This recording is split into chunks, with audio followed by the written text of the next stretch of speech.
He handed the freezing old woman a cup of hot coffee. She took a sip and began to cry. And then the whole family fell to their knees in the snow. 30 people, in silence, in front of the barista who, just yesterday, had poured a double espresso for a simple thank you. Now let's rewind. The cold hit before he could even think. Not the frost outside the window when you're wearing a jacket. This cold bites into your bones and tells you that you're already a corpse. Artyom lies on his back and can't breathe. The sky hangs over him, but not his sky. The stars press down so low that you want to duck. Not a single light on the horizon. He sits down and his palm sinks into the snow up to his elbow. A thermos lies nearby, hot, intact. Steam rises from it and it smells of berries and chocolate. Ethiopian Yirgacheffe. He brewed it himself 3 hours ago. Or 30,000 years before he was born.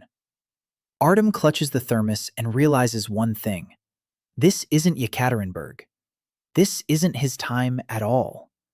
50 paces away, strange hills rise from the darkness, low, rounded. He wanders toward them because there's nowhere else to go. And with every step, the hills come to life. They are dwellings. Hides are stretched over the ribs of something enormous.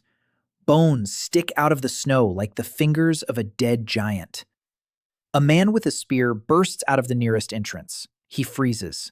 A second follows him. A third. They don't shout. They stare intently at the steam. At the thick white steam rising from Artyom. From his breath. From his jacket. From the thermos in his hand. 20 pairs of eyes in the light of yellow torches. And then, deep inside Artyom, an old reflex kicks in. Not a survival reflex, a barista's reflex. He unscrews the lid, pours coffee into a cup, takes a step forward. The little old woman is trembling closest to him. Her face is wrinkled, her hands are burned. Artyom holds out the steaming cup to her. She grabs it with both hands. A sip, and tears. She's crying because for the first time in weeks, warmth has come not from outside, but from within. It rolls down her throat, into her chest, and spreads throughout her body. And then the whole group falls to their knees. 20 people, 30, silently, in the snow. Artyom stands over them with an open thermos and thinks only one thing. I've been brewing coffee for 4 years, and now, finally, they've bowed down to me for it. They lead him inside. The dwelling is a semi-dugout, a frame made of mammoth bones, walls of 3 layers of hides. A fire burns in the middle. Warmth. Not real warmth, just not -30. Artyom sits down by the fire and looks around. Children huddle close to their mothers. Old people cough. Men with spears keep their eyes fixed on him. And right by the hearth sits a girl. Tall. A dark braid down to her waist. A scar across her eyebrow. She's the only one who didn't kneel down there in the snow. And now she's looking him straight in the eyes. Without fear, without reverence, with a question. The old woman he gave coffee to sits down next to her and starts speaking with her hands. She points at the fire. At the thermos, at him, presses her palms to her chest, back at the fire. She says he came from the flames, that he is the flame. Artyom shakes his head, pours her some more.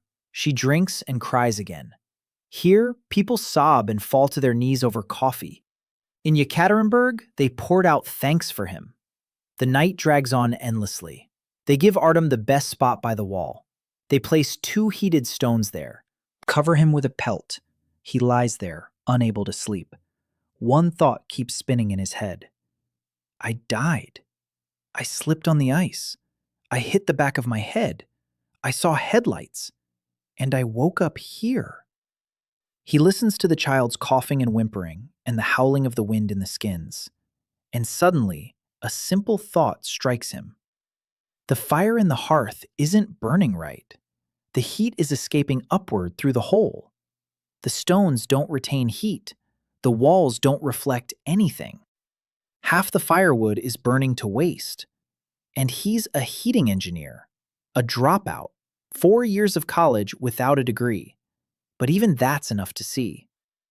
These people are losing heat in 3 ways at once: radiation, convection, conduction. And they're not fighting any of them. They just burn branches and pray it'll last until morning. Artyom closes his eyes and is already sketching diagrams. A fur reflector behind the back, heat-storing stones around the hearth that will absorb the heat and release it overnight, a vestibule at the entrance so the cold doesn't rush in every time, a bed of dry grass so the body doesn't give off heat to the frozen ground. Obvious things to a 21st century person. A revelation to those who think it snows because the sky is getting old. In the morning, a touch wakes him. An old woman holds out a piece of meat. Cold, tough, barely touched by the coals. Artyom chews on it for a long time. Stringy, it smells of smoke. But it's food. Her name is Kaya, keeper of the fire of the Greystone clan. 50 years of life, and for 40 of them she has watched over the ember in the horn vessel so it doesn't go out. Her husband died, both her sons too. All she has left is the fire and her duty. And now him too. Artyom finishes eating and goes outside. The frost seizes his face instantly. 25 below, maybe 30, he counts. 6 dugouts, 5 to 10 people in each, about 40 souls. 5 children, 3 old people, few hunters, even fewer spears. Pitiful armfuls of firewood at the entrances. And then he looks north. Behind the ridge of hills stands a wall, white, solid, stretching in both directions to the horizon, a glacier. It's one thing to look at it on a screen in a warm coffee shop. It's another to stand in front of it in 30 below weather with an empty thermos. The girl with the scar approaches as he examines the bone structure. She's half a head taller than him. She moves like an animal, quietly and precisely. In her hand is a spear with a bone tip. She speaks. Artyom doesn't understand. She points at him, at the sky. She brings her hands together and then spreads them wide. A flash. She asks about the green glow, about the burst of light last night. Artyom nods. He'd like to know what it was too.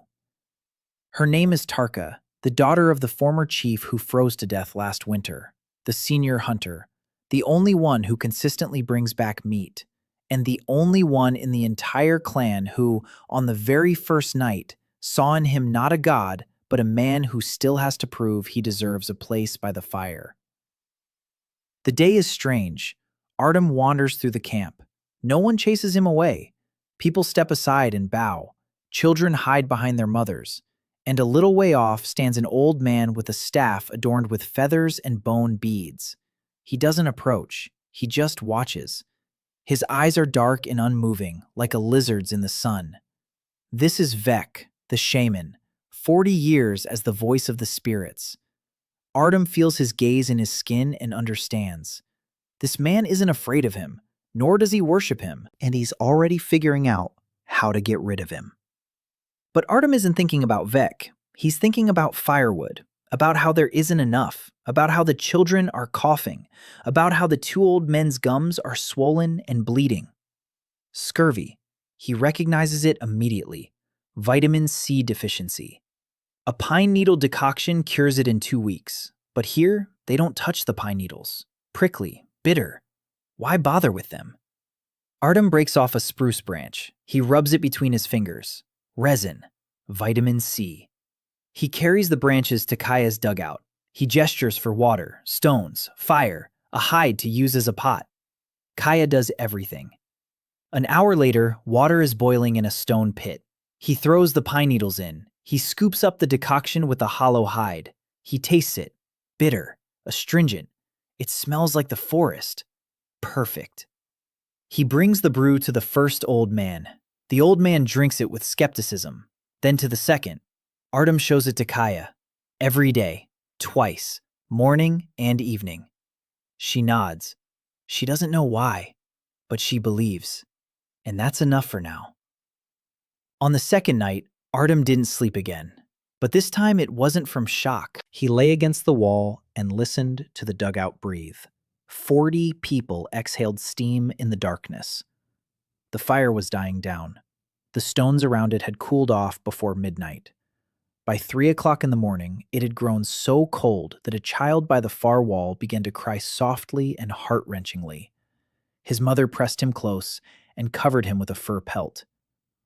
Artyom clenched his teeth. He knew what to do. He had known this since his first year of thermal engineering. The stones had to be different. Heavy, dense, basalt or granite. They absorb heat for hours and release it slowly. Those flat pieces of limestone lying around the hearth right now don't hold any heat at all. A different masonry is needed. A smoke labyrinth is needed. Air must flow from below through the grate. The smoke must not rise straight up. It must pass through a stone channel, transferring heat to the walls. A slow-burning stove. A principle known to anyone who has ever stoked a cottage stove. But no one here knew that. In the morning, Artyom went outside and walked to the river. The river was frozen over. The banks were littered with stones. He spent 2 hours finding the right ones. Dark, heavy stones, rounded, the size of a child's head. He hauled 12 of them to the chief's dugout. His hands were frozen white. His fingers wouldn't bend. But the stones lay in a neat pile at the entrance. Tarka came over as he was dragging the last one. She looked at the stones. She looked at him. Then, without a word, she picked up 2 stones and carried them inside. She didn't say anything. She didn't ask why. She just saw that he was doing something important and helped. Artyom thought it would be easier with her than with the others. Rebuilding the hearth took the whole day. Artyom dismantled the old masonry with his hands. Kaya helped. Tarka helped. The 2 young hunters stood and watched for the first hour, and then they too began hauling stones. Artyom dug the pit deeper.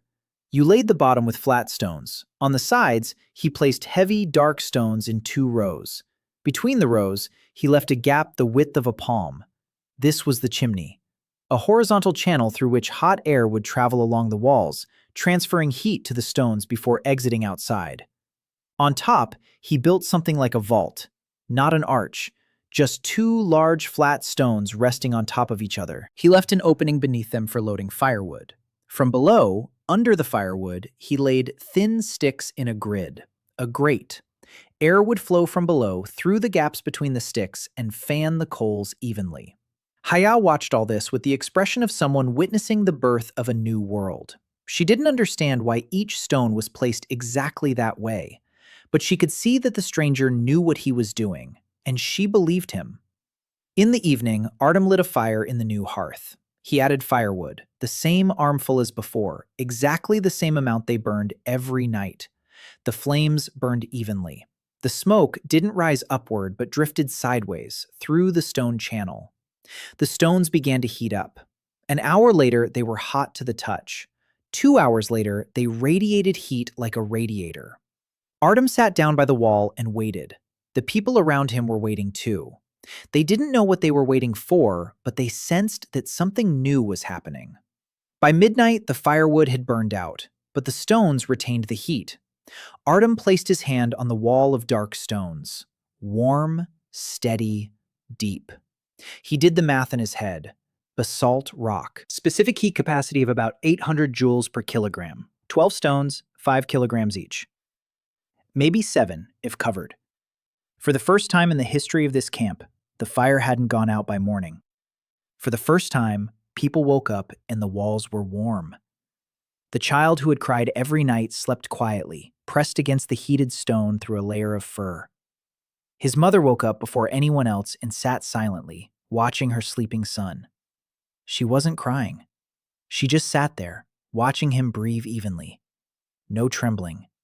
No sobs. In the morning, Artyom stepped out of the dugout and, for the first time in 2 days, didn't exhale a cloud of steam inside the dwelling. It was warm enough inside that his breath didn't condense. A small thing, a tiny detail. But for people who had spent their whole lives seeing their own breath as a white cloud even indoors, it was a miracle. Kaya followed him out and spoke quickly. She pointed to the other dugouts, then to the rocks by the river, then at him. She asked him to do the same in every dwelling. Artyom nodded, but he couldn't do it alone. He needed help. He needed people who would understand the principle and be able to repeat it. He gestured to Haya. Call 3 people, anyone, who isn't afraid of work. Haya left and returned with 2 teenagers and a young woman. The teenagers were brothers, skinny, quick, with curious eyes. The woman was short, round-faced, with a very attentive gaze. She wasn't looking at Artyom. She was looking at the hearth, at the stones, at the masonry. She was trying to understand. Artyom would later learn that her name was Yuna, that she had come from far away, from the southeast, from the Long River tribe, that her husband and son had frozen to death on the way, that she was a leather worker and could sew a windproof mitten in a single evening. But right now, he saw only that she was the first of them all to look not at him, but at the work of his hands, and she was trying to understand how it worked. Artyom led them to the river. He showed them what kind of stones they needed.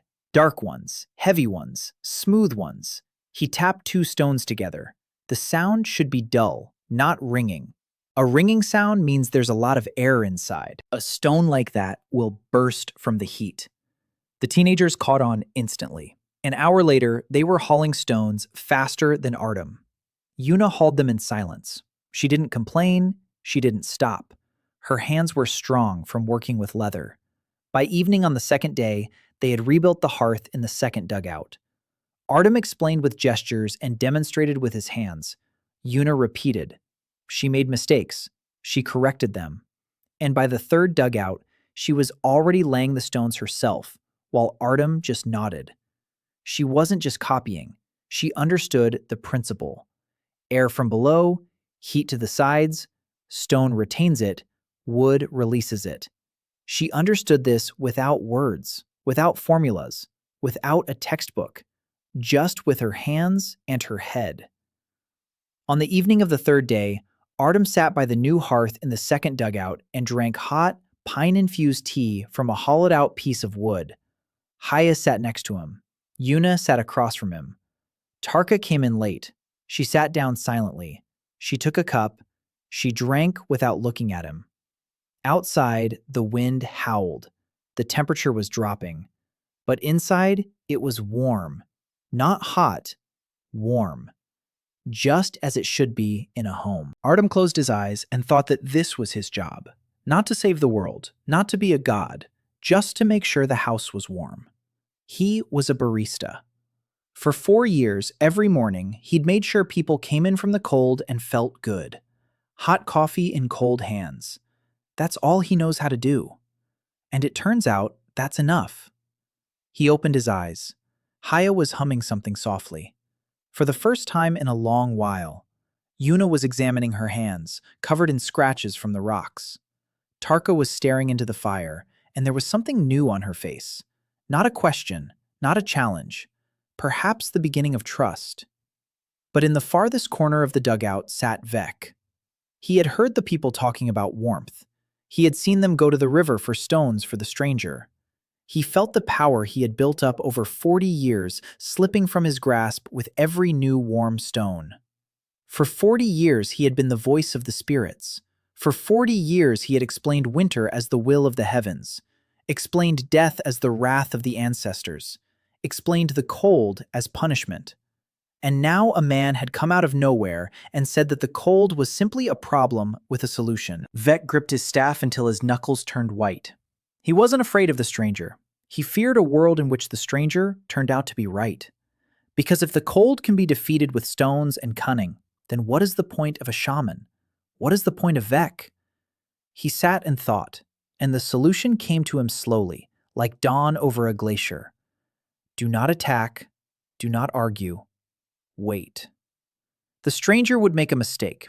Everyone makes mistakes. And when he did, Vec would be there. On the 3rd night, what everyone had feared happened. Haya was carrying a horn vessel with smoldering embers from one dugout to another. The path between the dwellings had frozen over during the day. Her feet slipped. The vessel flew from her hands. It hit the frozen ground. It shattered. A piece of coal rolled into the snow and hissed, and went out. Haya knelt and stared at the dead black piece of wood in the white snow. It was the clan's only living fire, the one that never goes out, the one passed down from generation to generation, the one she lived for. She picked it up, cold, dead. And she screamed, not with words, with a sound. People began to rush out of the dugouts.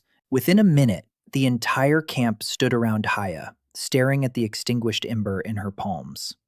Silence fell like an axe. Artyom saw the faces around him change. Fear. Not just fear, horror. Because fire is made by friction, and in this kind of frost, friction takes hours to produce fire.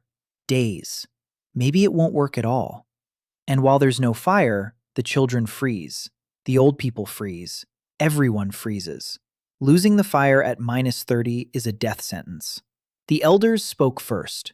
2 men with gray beards stepped forward. One of them pointed at Haya and uttered a long phrase in a heavy voice. Then he pulled out a knife. Artyom didn't understand the words, but he understood everything. Custom. The law of the clan. The keeper of the fire had lost the fire. For this, death. Haya didn't move. She knelt in the snow with a dead ember in her hands and didn't lift her head. She knew what was coming. She had accepted it. 40 years of service and 1 second on the ice. Artyom stepped forward. He stood between Haya and the elder with the knife. He raised his hand. The whole clan was watching him. He didn't know their language. He couldn't say a word. But body language is the same in any millennium. He gestured with his hand. Stop. Wait. Then he turned to Tarka. She stood with her spear, looking at him. He gestured. Ice. River. A clear piece. Bring it. Tarka didn't move for a second. 2, 3. Then she turned and ran toward the river. She returned 10 minutes later with a piece of ice the size of 2 palms, transparent, clear. Artyom took it. His hands were already burning from the cold, but he paid no attention. He began to shape the ice. With his palms, with his breath. A warm exhalation that slightly melted the surface. He knew what was needed. A lens, convex on both sides, to focus sunlight into a single point, a principle every child who has seen a magnifying glass knows. But here, no one knew that. The sun was already rising over the horizon, a pale winter sun, weak, but enough. Artyom worked quickly. The ice took shape under his hands, a smooth, convex surface. He raised the lens to his eyes, looked through it. The world warped and magnified. Yes, the curvature was right. He turned to Kaya. She was still kneeling. He knelt down beside her, took her hands, placed in them a tuft of dry moss he'd taken from his jacket pocket. Moss he'd gathered yesterday by the river and dried in his jacket pocket all day. Just in case. Just because a barista always keeps tinder on hand. Artyom raised the icy lens over the moss in Haya's palms. He caught a pale ray of sunlight. He directed it at a spot. A small bright spot on the gray. 1 second. 5. 10. The moss began to darken. 20 seconds. A thin wisp of smoke. Artyom held his breath. The whole clan held its breath. 30 seconds. The smoke grew thicker. 40. 50. A red spark. The moss flared up.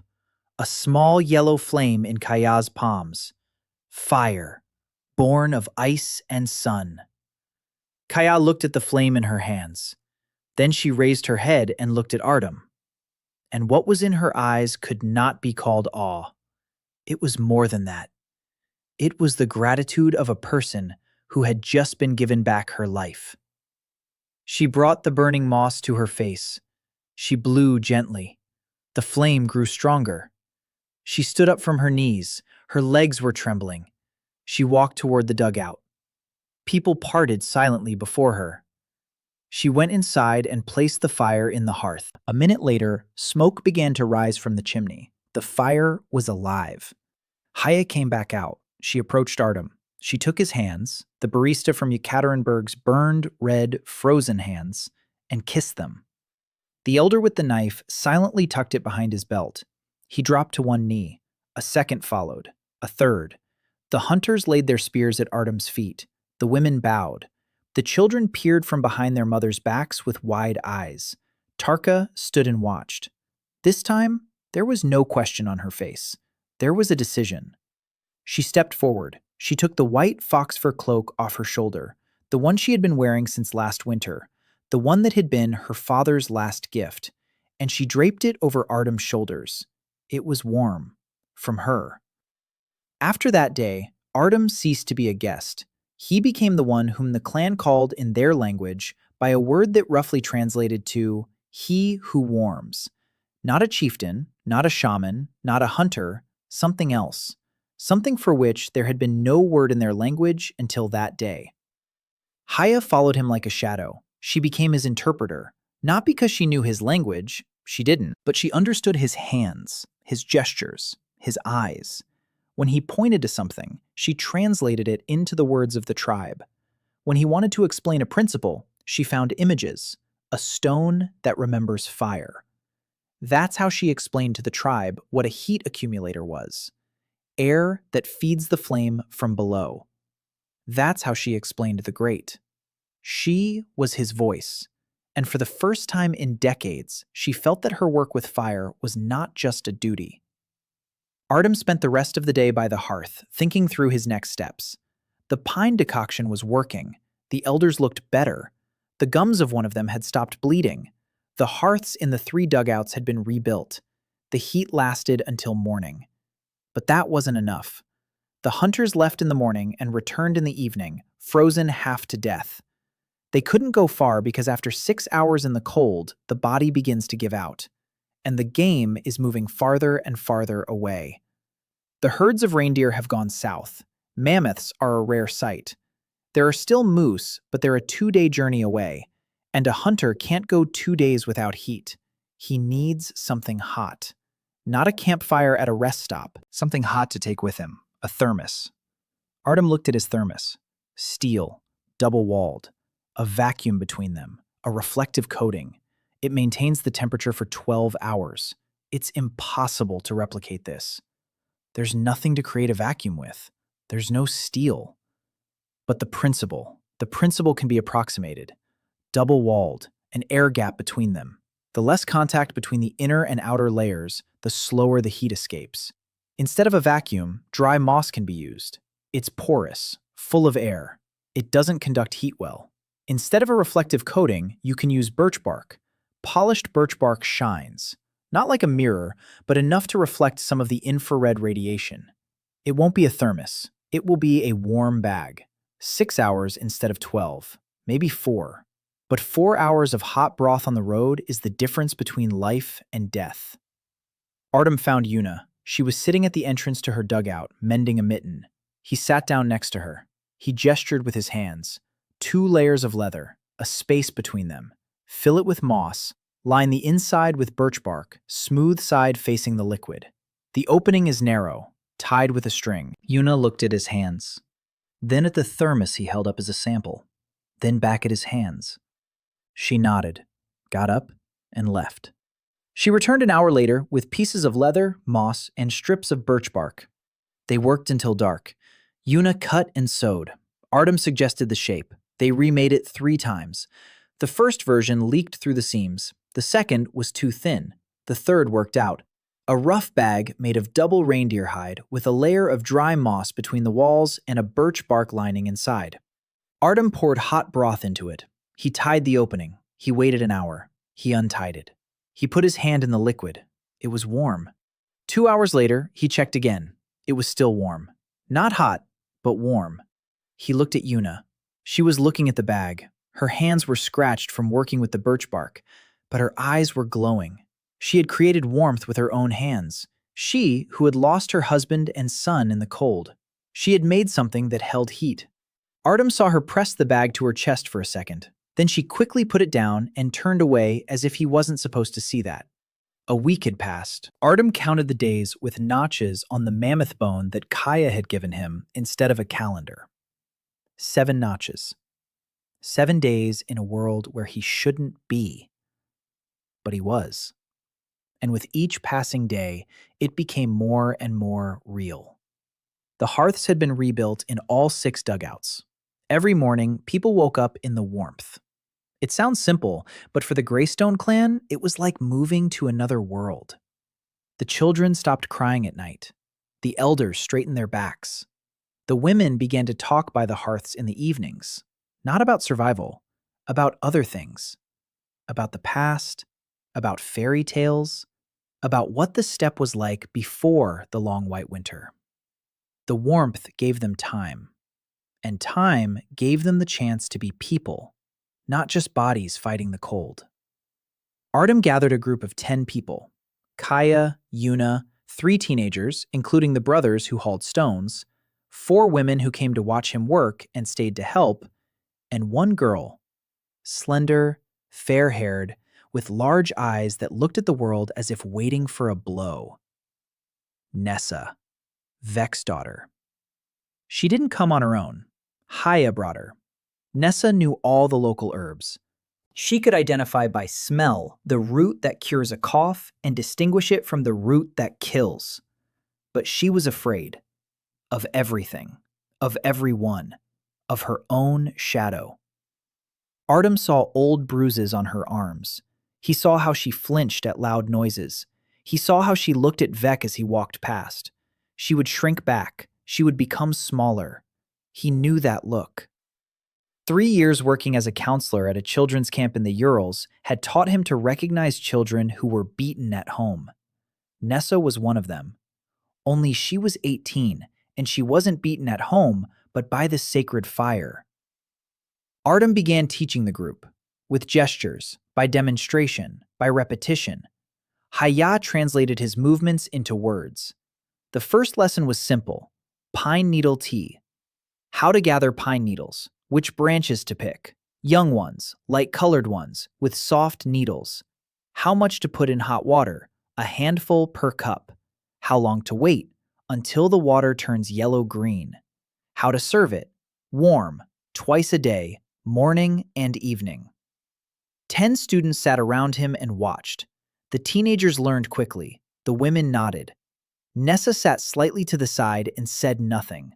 But her hands were moving. She was sorting through the pine needles, sorting them by length and color, automatically, out of an herbalist's habit. Artyom noticed this. He walked over to her, took the bundle of pine needles she had set aside from her hands, looked at it. A perfect selection. Young needles, clean, no dry ones. He looked at her. She tensed, expecting something bad. Artyom said the one word she could understand from the intonation, not from the language, from the way it sounded. Approval. He nodded at her and gave her a thumbs up. Then he took her bundle and showed it to everyone else, just like that, just like hers. That's right. Nessa froze. No one had ever shown her work to others as an example. No one had ever told her she'd done it right. For a week afterward, she walked around silently repeating a single motion, thumb up, over and over, like a prayer. The tsetse was retreating. On the 10th day, one of the old men went out in the morning and walked through the entire camp on his own, without help, for the first time in 2 months. His gums were still red, but his teeth were holding on. He approached Artyom and spoke at length. Kaya translated with gestures. He's thanking you. He says his legs are obeying him again. He says the green water brought his blood. Artyom nodded. Vitamin C, ascorbic acid, the simplest of substances, found in any fresh pine needles, cures scurvy in 2 weeks. But for this old man, it was magic. The green blood of the tree. That's what Haya called it. And the name stuck. Artyom thought that if his biochemistry professor at the university had heard his lecture on vitamin C retold in the words, the green blood of the tree, he would have either laughed or cried. Nessa opened up on the 12th day. Artyom worked with her separately from the others. Every morning they sat by the hearth and she showed him herbs, roots, berries, bark. everything she had learned in 18 years of living alongside her father, a shaman. Artyom didn't understand the names, but he understood the properties. This root is brewed for a cough, so it has an expectorant effect. These berries are eaten when your stomach hurts, so they have an astringent effect. Maybe Tanya's. This bark is bitter and brings down a fever, so it must have a fever-reducing effect. Salicylic acid in willow bark, the precursor to aspirin. Artyom nearly jumped when he realized this. He grabbed Nessa by the shoulders, and she recoiled in fright. He let go immediately. He raised his hands. He showed he meant no harm. Then he pointed to the bark, to the sick old man in the dugout who'd had a fever for 3 days, to the bark again, and he nodded. Nessa understood. She made a decoction from the bark. The old man drank it. By evening, his fever had broken. Nessa sat beside him and watched as he fell asleep peacefully, and on her face was an expression that Artyom would remember forever. Not awe, not fear, understanding. She understood that what she had been doing her whole life made sense, that her knowledge worked not because her father had said so, but because the herbs truly healed. Artyom made her a gift for her 13th birthday, a small pot made of fired clay with a double bottom. Coals are placed in the lower chamber. The upper one keeps the decoction warm for hours. He spent 2 days firing it over an open fire. The clay cracked. He started over. 3 attempts. On the 4th, it worked. The pot was crooked, ugly, with a crack down the side that he patched with resin. But it worked. Artyom placed it in front of Nessa. She looked at him, looked at the pot, then she reached out and wrapped her hands around it. Warm.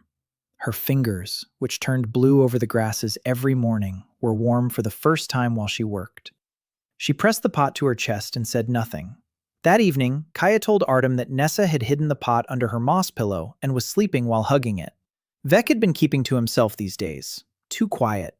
Artyom noticed his presence here and there, by the river when the students were hauling stones, at the entrance to the dugout when Nessa was showing the herbs, at the edge of the camp when Yuna was sewing a second warm bag.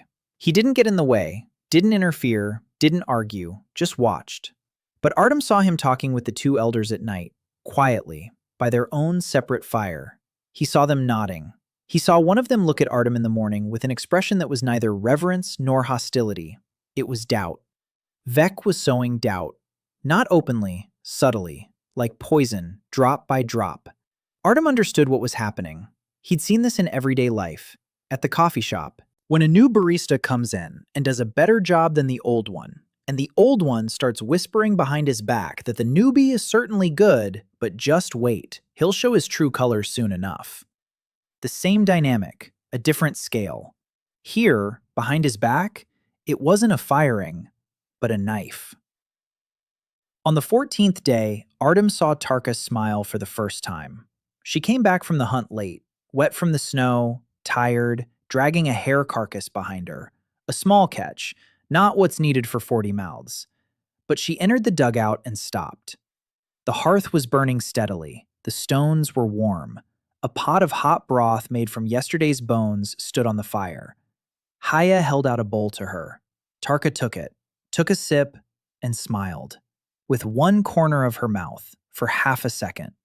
Artyom saw it and thought that for that smile, he was ready to rebuild 60 more hearths.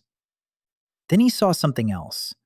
Tarka took off her jacket and her shoulder, her left one, the one with the scar from a cave lion's claw. It was swollen and blue. The old wound ached in the cold. Tarka caught his gaze. She pulled her jacket back on, quickly. Artyom said nothing, but that night he heated a stone, wrapped it in soft leather, placed it next to where Tarka slept, so she could press it against her shoulder. In the morning, the stone was gone. Tarka didn't say a word, but that evening, when Artyom was sitting by the hearth firing another crooked pot, she sat down beside him, close, and she just sat there, silently, saying nothing, not asking, not demanding, just there.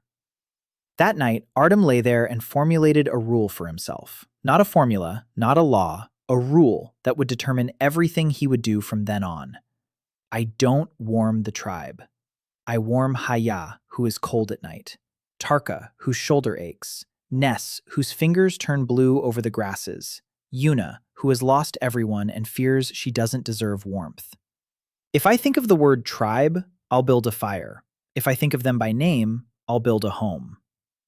On the 40th day, something happened that was later retold around every hearth. A woman named Kila gave birth to a son at the beginning of the first month. The boy was weak, small, born prematurely. He didn't cry like other children.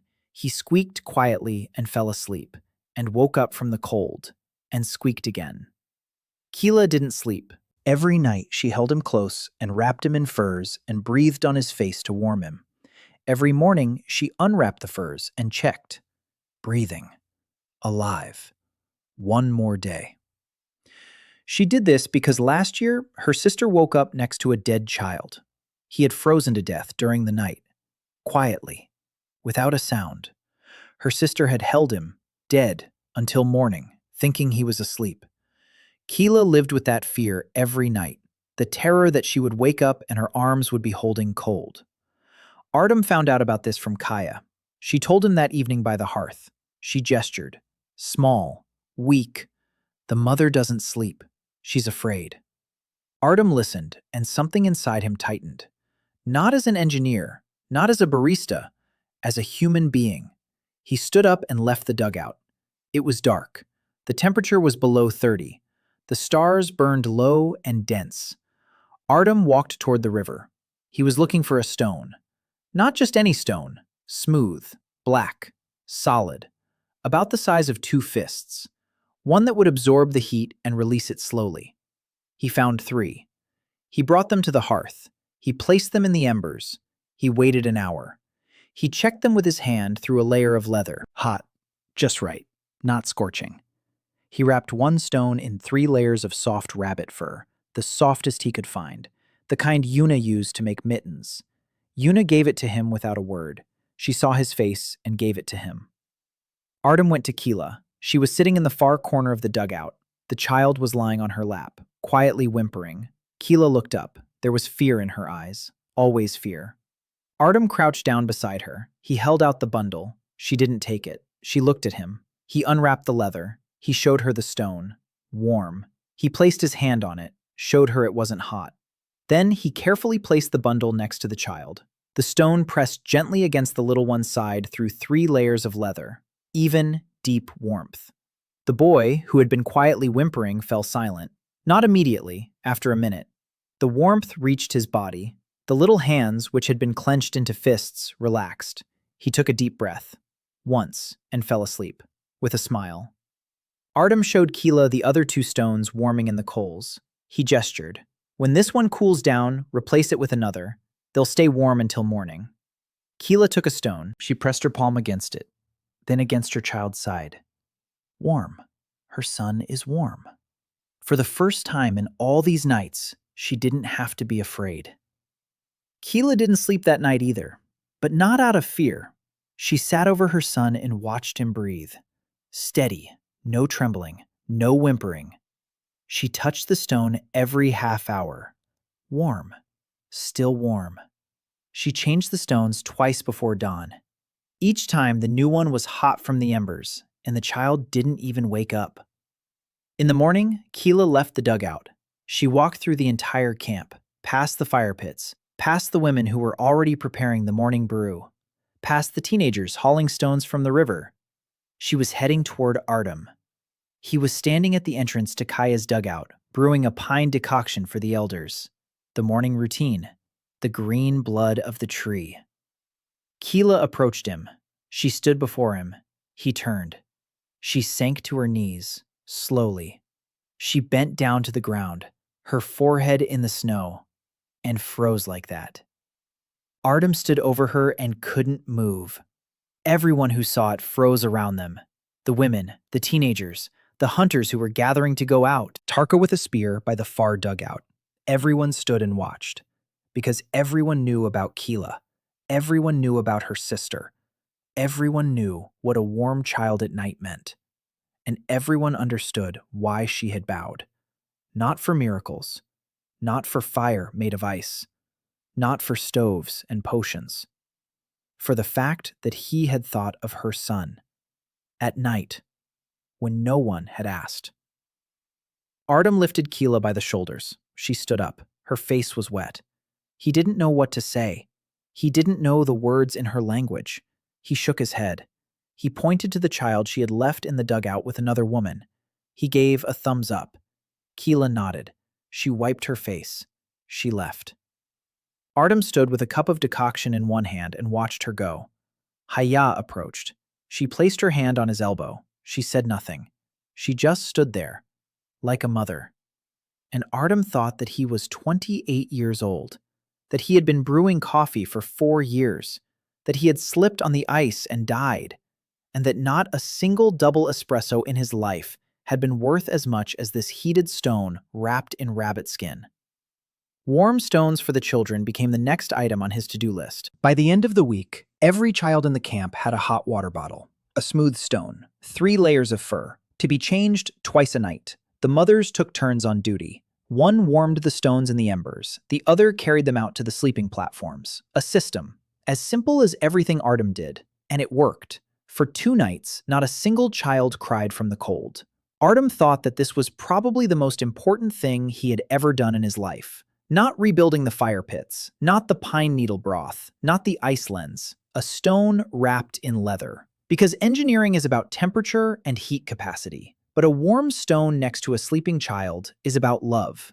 And he wanted people to remember the second, not the first. The warm bags came into use in the 3rd week. Yuna sewed 4 of them, each one better than the last. The seams tighter, the moss drier, the birch bark smoother. The 4th bag held the heat for nearly 6 hours. Artyom called it a French press. Without thinking, it just slipped out. Haya heard it and repeated it, and she explained to the tribe that it was a sacred word from the world of he who warms. French press. The tribe picked it up. The hunters began calling their warm bags French presses. They didn't know what it meant. They thought it was the name of the spirit of warmth. Artyom wanted to correct them at first. Then he waved his hand. Let it be the spirit of warmth. He decided not to mention espresso for now, but he couldn't help himself. Once at dinner, he tried to explain to Tarka the difference between espresso and Americano. Through gestures. A small cup and hot water. That's espresso. Fast. Strong. A large cup and lots of water. That's Americano. Long. Calm. Tarka looked at him as if he were running a fever. But 2 days later, Artyom heard the hunters arguing among themselves. One said he was an espresso because he was fast and hit hard. Another said he was an Americano because he was big and patient. They didn't realize these were drinks. They thought they were types of warriors, and it became a joke among them. Which one are you, espresso or Americano? Artyom sat by the hearth and laughed until tears streamed down his face. Vec had also heard about the ice lens. He'd heard people retell this miracle, fire from ice, warmth born of cold. It drove him mad because it contradicted everything he'd known and preached for 40 years. Fire comes from the spirits. Fire is a gift from heaven. You can't get fire from what's dead and cold. On the 20th day, Vec secretly went to the river. He took a piece of ice and tried to repeat it. He had seen Artyom shape the ice with his hands. He tried. The ice wouldn't obey. His hands went numb. He couldn't get the shape right. He pressed the ice against his face, trying to breathe on it.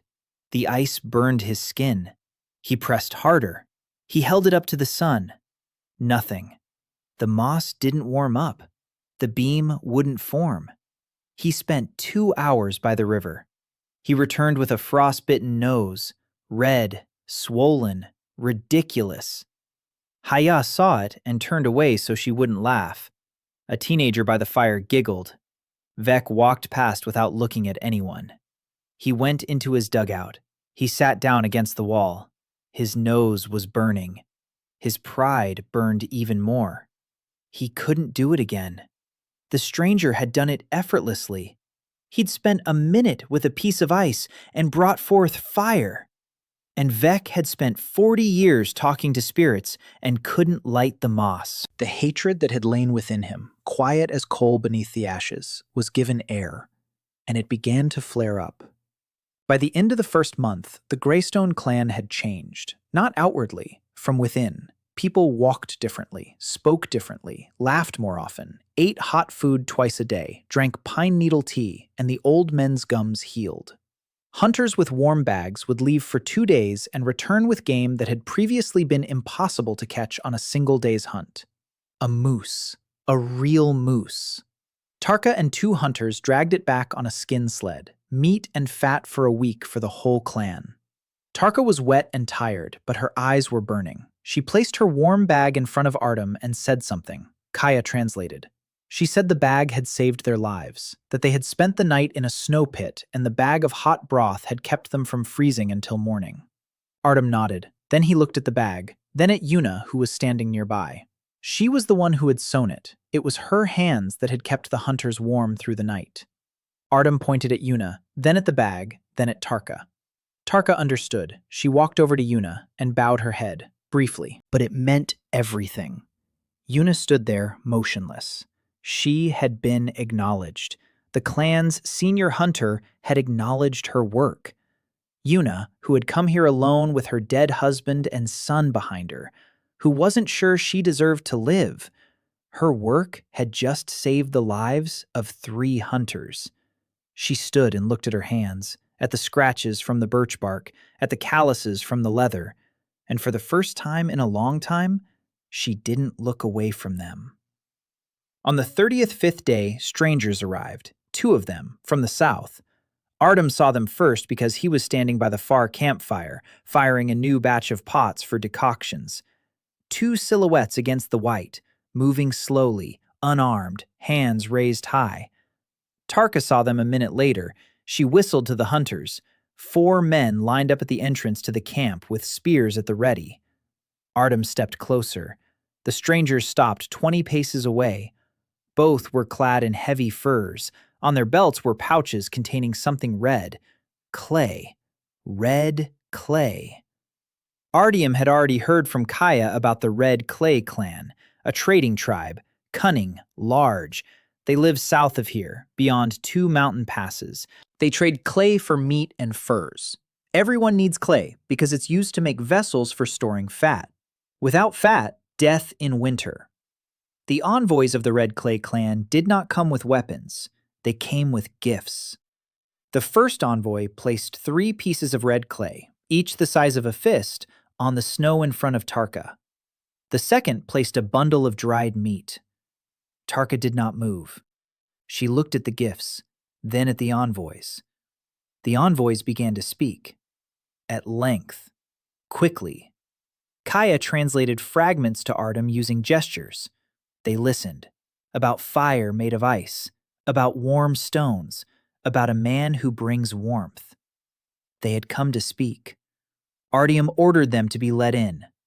Tarka looked at him with an expression that said she disagreed but would obey. For now.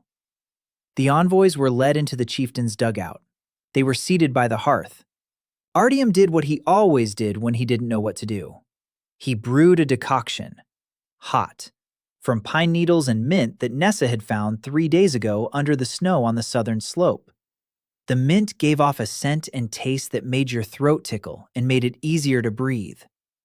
Artyom poured the brew into 2 clay bowls, his own, crooked, but warm. He handed them to the envoys. They took them. The first one sniffed, took a sip, his eyes widened. The second one drank it in 1 gulp and froze. He held the bowl with both hands pressed to his chest, just like Kaya had done on the first night. Hot inside. A simple miracle. The envoys exchanged glances. Artyom saw something change in their faces. They had come to trade with a god, and they found a man pouring tea. The negotiations lasted 3 days. Kaya translated. Tarka sat nearby with a spear on her lap. The envoys spoke at length. The gist was simple. The Red Clay clan wanted Artyom, not to kill him, to take him. Their chieftain proposed an exchange. Artyom would join them, and they would give the Greystone clan enough clay and meat to last the whole winter. Rumors of the one who warms had spread across the steppe. Every tribe wanted its own god of warmth. Artyom listened and thought. He wasn't angry. He understood the logic. In a world where warmth is life, a man who can create warmth is worth more than any hunter. He was literally valued as a resource, like a stove that could be moved. But Artyom was not a stove, and he wasn't going to leave. Not because he had grown attached, although he had grown attached, but because leaving wouldn't solve anything. If he went to Red Clay, the Greystone clan would lose its knowledge. The hearths would grow cold. The children would cry again at night. No, something else was needed. The knowledge had to remain here, even without him. On the third evening of negotiations, Artyom made a counteroffer.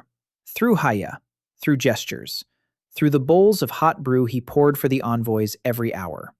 He would not go to Red Clay, but he would send a man, a trained one who knew the stove and the brew and the warm sack, a heater.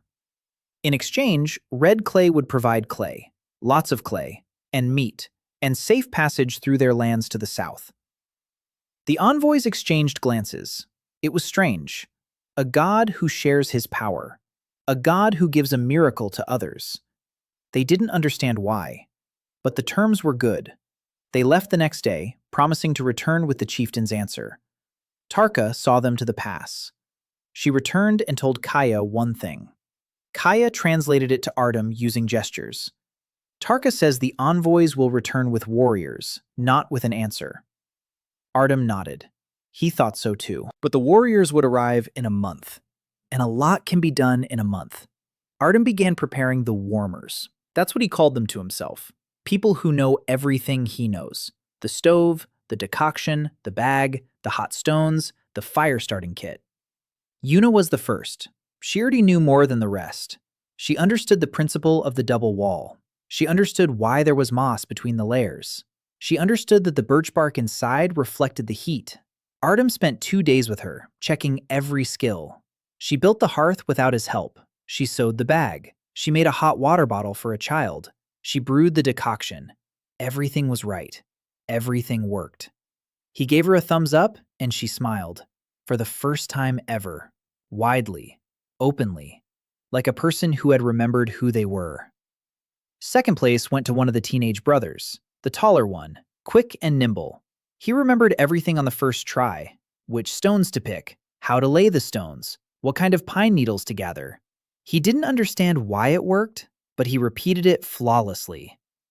The third was Nessa, quietly, without a sound. One day, she simply brought Artyom a pot of a brew she'd concocted herself. Willow bark, mint, wild honey, hot, with a double bottom over the coals. Artyom tasted it. It burned his throat, and then he felt warm and light. He looked at Nessa. She stood there, waiting for his reaction. Not Vec's approval. His. Artyom nodded, and she nodded back. An equal dot Vec struck on the 42nd day. Not with a knife, with a word. He came out in the morning to the central fire when the whole clan had gathered for the morning brew. He stood opposite Artyom, raised his staff, and spoke, at length, loudly. Artyom didn't understand the words, but Kaya translated them quietly beside him in fragments. Vec said that the spirits were angry, that a stranger had disrupted the order of the world, that fire from ice was not a miracle, but sacrilege, that warmth belonged to the spirits, not to people, that the clan would curse itself if it followed the one who had stolen the sacred from the sky. The people listened. Artyom saw some of them nodding, not everyone, but some, the elders.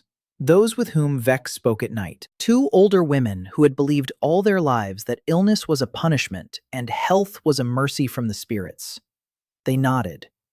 And that was dangerous. Not because Vec could kill Artyom right now, but because a split in the tribe in winter means death. If half the clan stopped listening to Artyom and returned to the old hearths and the old ways, they would freeze to death and drag the rest down with them. Artyom didn't argue. He didn't try to prove anything. He didn't perform any tricks. He did something else. He stood up.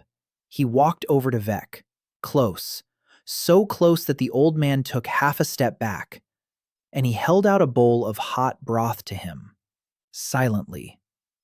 Vec looked at the bowl, at the steam, at Artym's face. The whole clan watched.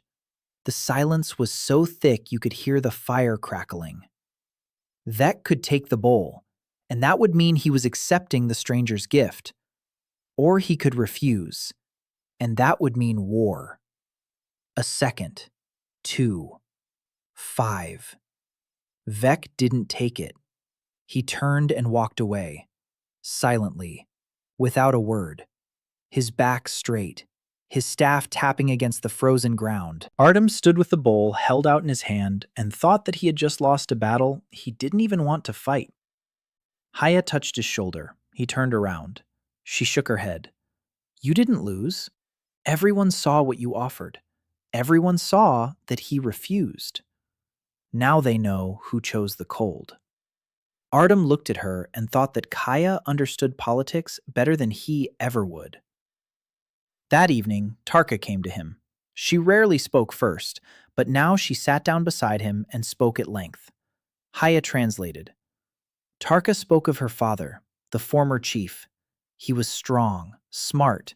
He led the clan through 2 winters to the Long White. And he died a foolish death.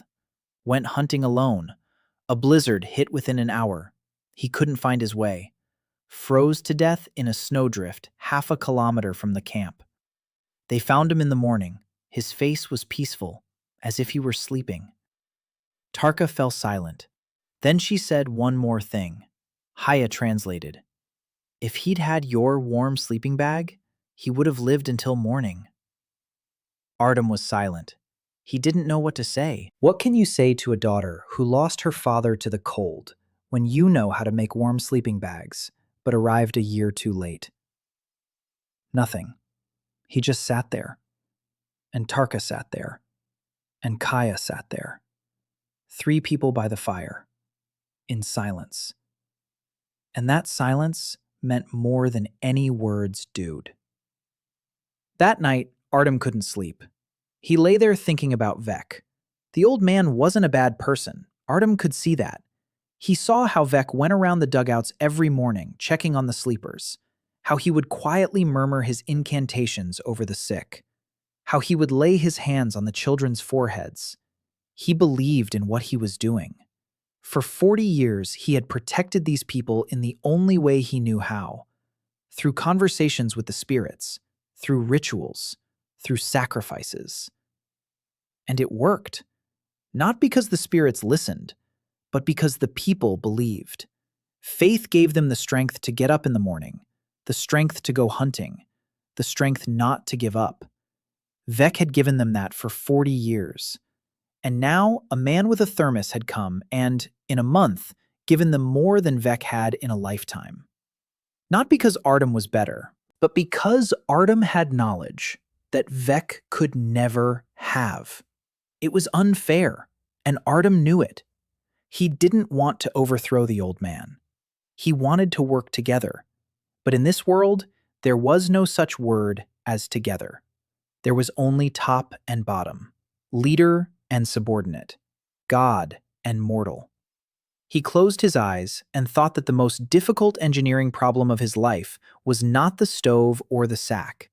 It was the old man with the staff who, for 40 years, had been the only light for these people and now stood in the shadows. On the 50th day, a storm came. Not an ordinary blizzard, a storm that broke the world's bones. The wind picked up around noon. By evening, it howled so loudly that you couldn't hear a voice an arm's length away. The snow flew horizontally and cut the face like glass. The temperature dropped below 40. Artyom knew that in such cold with wind, a person in the open would lose consciousness within 15 minutes. He leapt out of the dugout and ran to the nearest dwelling. The animal hides at the entrance were tearing in the wind. Children were screaming inside. He burst in and saw that a corner of the roof had collapsed. The support beam had snapped. The hide flapped like a sail, and an icy wind rushed in through the hole. The women shielded the children with their bodies. The hearth flickered and sent sparks flying in all directions. In a minute, the wind would blow it out. Artyom grabbed a hide lying on the floor. He rolled it up. He pressed it against the hole. It wasn't enough. The wind was pushing through. Tarka appeared behind him. Together, they leaned on the hide. Artyom gestured to one of the hunters. The man understood. He brought a mammoth bone from the supply. They propped it up. The hide tightened. The hole closed. But this was just one dugout, and there were 6 of them. For the next 4 hours, Artyom ran between the dwellings. Tarka ran with him. Yuna ran. The teenagers ran. They patched the roofs. They propped up the walls. They covered the entrances with double hides. Artyom did things on the fly that he hadn't done before. Vestibules, the simplest of entryways made of hides and sticks. 2 hides, one after the other, half a step apart. You enter through the first one, it closes. You open the second one. The airlock between them keeps the wind out. The airlock principle. He explained it with gestures on the run. Yuna grasped the idea instantly. An hour later, the 4 dugouts had vestibules. By nightfall, the storm hadn't subsided. It had gotten worse. The wind changed direction. Now it was blowing from the north straight into the slope where the camp was located. Artyom gathered everyone in the 3 central dugouts. The 2 on the ends were too vulnerable. 40 people in 3 dwellings, cramped, but warm. The hearths with heat-retaining stones were working at full capacity. Artyom kept an eye on them himself. He added firewood, he checked the stones, he stoked the coals. Kaya helped. Nessa kept the broth boiling non-stop.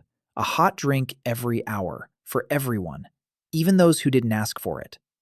The storm lasted 3 days. By the second day, the nearest firewood supplies had run out. Artyom sent 2 hunters to the distant woodpile under the shelter.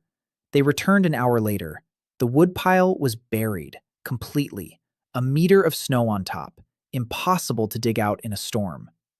Artyom stood by the hearth and calculated. There was enough firewood left for 6 hours, maybe 8 if they burned it sparingly. Then nothing.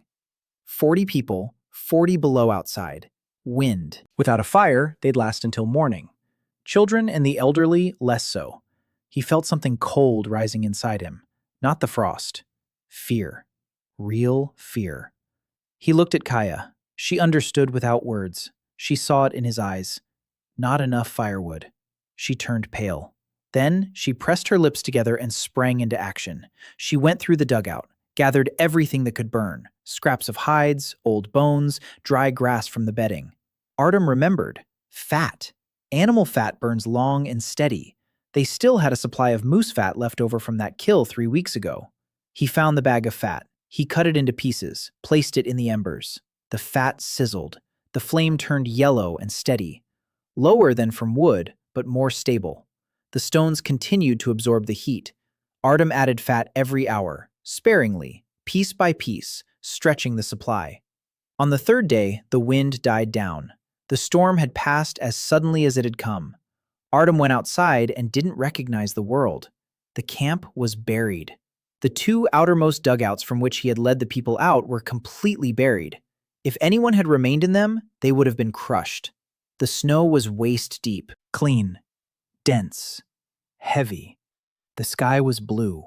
For the first time in a week, the sun was blinding. Artyom stood waist-deep in the snow and breathed. People began to emerge around him. They squinted in the light. They stretched. The children laughed. Everyone was alive. Everyone. 40 people. Not a single case of frostbite. Not a single casualty. He had gone 3 days without sleep, keeping the fire and the temperature up in 3 dugouts at the same time. His legs wouldn't hold him up. His hands were shaking. His eyes were closing on their own. Haya led him to the hearth. She sat him down, covered him with a fur, gave him hot broth. He drank it and fell asleep sitting up, right by the fire, with the bowl in his hands. He slept for 14 hours. No one woke him.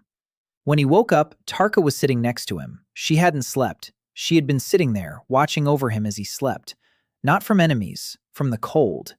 She had been adding wood to the hearth while he slept, every hour, just as he had done for others. Artyom opened his eyes and saw her face. Close, tired, beautiful. She saw that he had woken up and moved away, quickly, as if caught doing something forbidden. Artyom sat up. He looked around. The dugout was empty. Everyone had gone to dig out the camp. It was just the 2 of them. Tarka stood up. She took a spear. She walked toward the exit. She stopped at the vestibule. She turned around. She said something brief. A single word. Hai wasn't there to translate, but Artyom felt he understood the intonation. It wasn't thank you. It was closer to a word that means you're here. You stayed. And that matters. The storm had changed the dynamic in the camp. Those who had been doubting had stopped doubting. The two elders who had nodded to Vec came to Artyom the next day and placed a piece of dried meat in front of him, a gesture of recognition. They had seen him running between the dugouts during the storm, how he patched the roofs, how he counted the firewood and rendered the fat, how he hadn't slept for 3 days. They saw that he was no god. Gods don't run through the snow with hides in their hands. But what he did was more valuable than divinity. He was useful, concretely, measurably, practically. Vec lost 2 more allies. He sat in his dugout and said nothing. Nessa brought him a hot brew. He took it, he drank. He didn't say thank you, but he drank it. And that, too, was something. Artyom used the week after the storm to do something he'd wanted to do for a long time. He reorganized the firewood storage system. Until then, each dugout had kept its firewood at the entrance, separately. Not enough. With no protection from the snow, Artyom organized a communal stockpile, a pit, deep, lined with stones. On top, a canopy made of bones and hides with a steep slope so the snow would slide off. Inside, the firewood was stacked vertically to dry. A 2-week supply for the entire camp, replenished daily. 3 people go for firewood every day. Not when it runs out. Ahead of time. Una suggested keeping track with notches. 1 notch on the bone every day. Each notch is an armful. If there are fewer than 10 notches, that means 2 people go for firewood tomorrow instead of 1. Artyom looked at her and thought she'd make an excellent operations manager in the 21st century. He told her that. With gestures, of course. She didn't understand the words, but realized he was admired her. And she smiled. For the first time, too. On the 60th day, Artyom stood by the central fire and drank his morning pine decoction. Hot. Tart. With a hint of mint. He drank and looked out over the camp. 6 dugouts, all with vestibules, all with stone hearths, a communal firewood pit, 12 warm sleeping bags for the hunters, hot water bottles for all the children, decoction twice a day, 3 healers trained and ready to pass on their knowledge to others. 2 months, 60 days. He had done it with his hands and his mind and the patience of the people who had believed in him. The frost was below 30. The glacier in the north had not retreated a single meter. The long white winter continued. But the Greystone clan did not die. The Greystone clan lived on. On the 65th day, the red clay envoys returned from the south. Not 2, 12. 10 of them were warriors. Tarka had been right.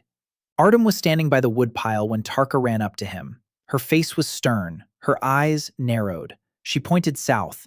12 figures against the white. They walked in step. Spears were visible.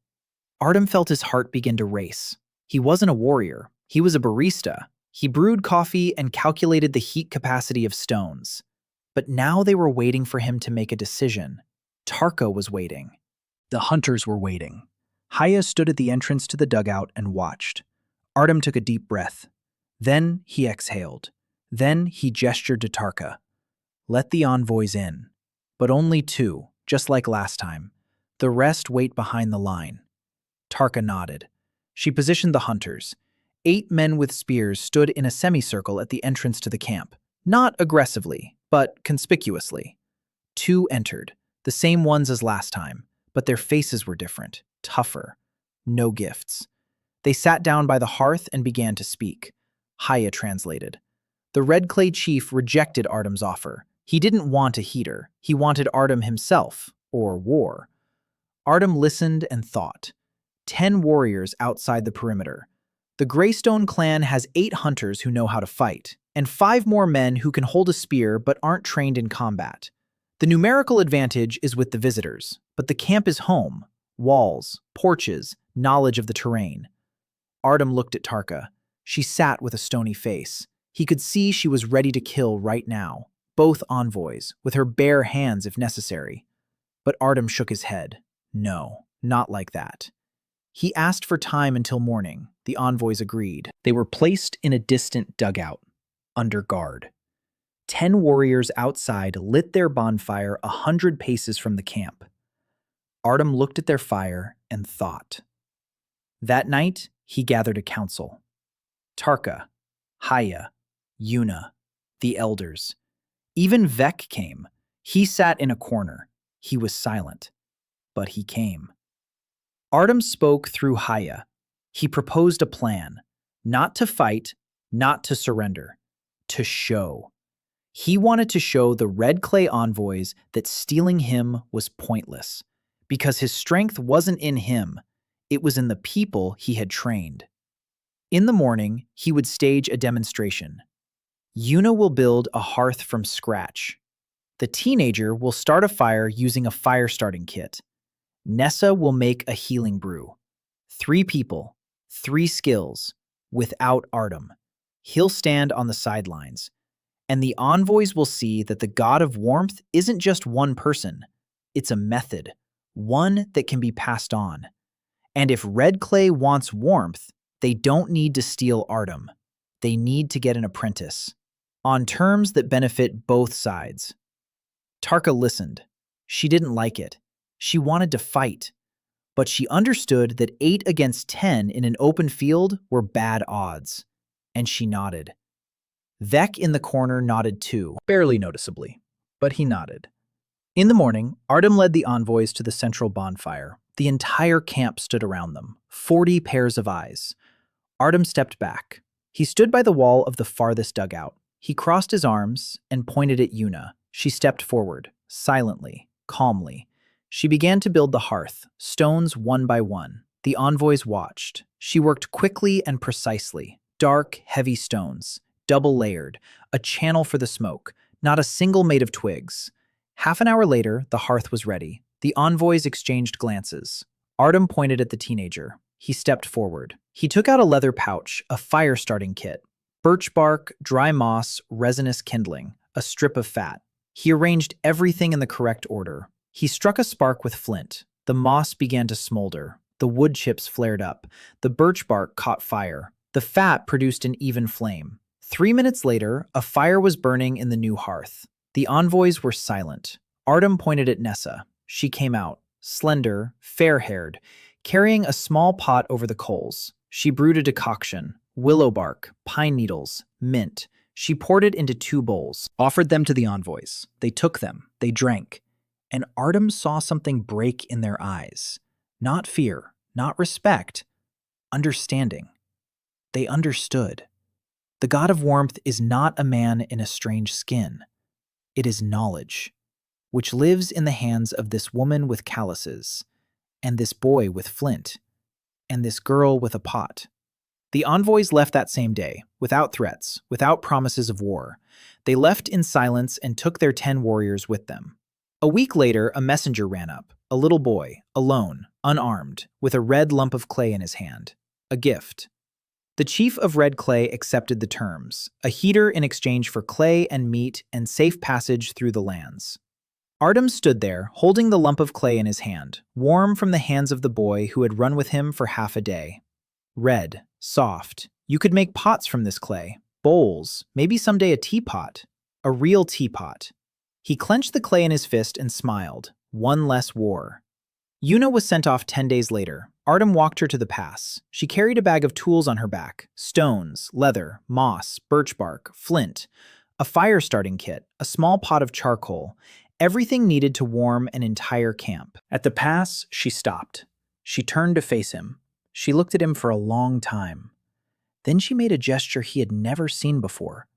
She pressed her right hand to her chest. Then she held it out toward him, palm up. Artyom didn't know what it meant, but he felt it. It was something like, "You gave me warmth. I will carry it on."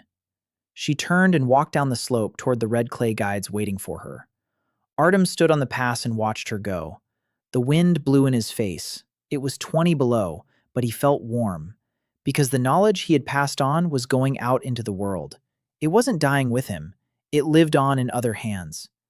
Returning to the camp, he found Nessa by her hearth. She was sitting there, waiting for him. A new pot stood nearby, not crooked, not patched with resin, smooth, neat. She had fired it herself, all by herself, without help. Artyom picked up the pot. He turned it over in his hands. The walls were smooth. The bottom was sturdy. The double chamber works. He looked at Nessa. She sat there waiting, not for approval, not for a judgment, like a master waiting for another master's opinion. Artyom put the pot back down. He nodded and sat down beside her. They drank the brew from her pot in silence. Mint. Willow bark. Something new he didn't recognize. Slightly sweet. Nessa showed him a root. Small. Brown. Smelled like honey. He didn't know what it was, but it was tasty. And warm. On the 90th day, the long white winter ended. No one expected it. 3 years without a thaw, and then suddenly, in the morning, Artyom stepped out of the dugout and heard a sound he hadn't heard once in all the time he'd been here. Drops. Water was dripping from the roof of the woodpile. He looked up. The sky was different. Not white, not gray. Blue. High. Distant.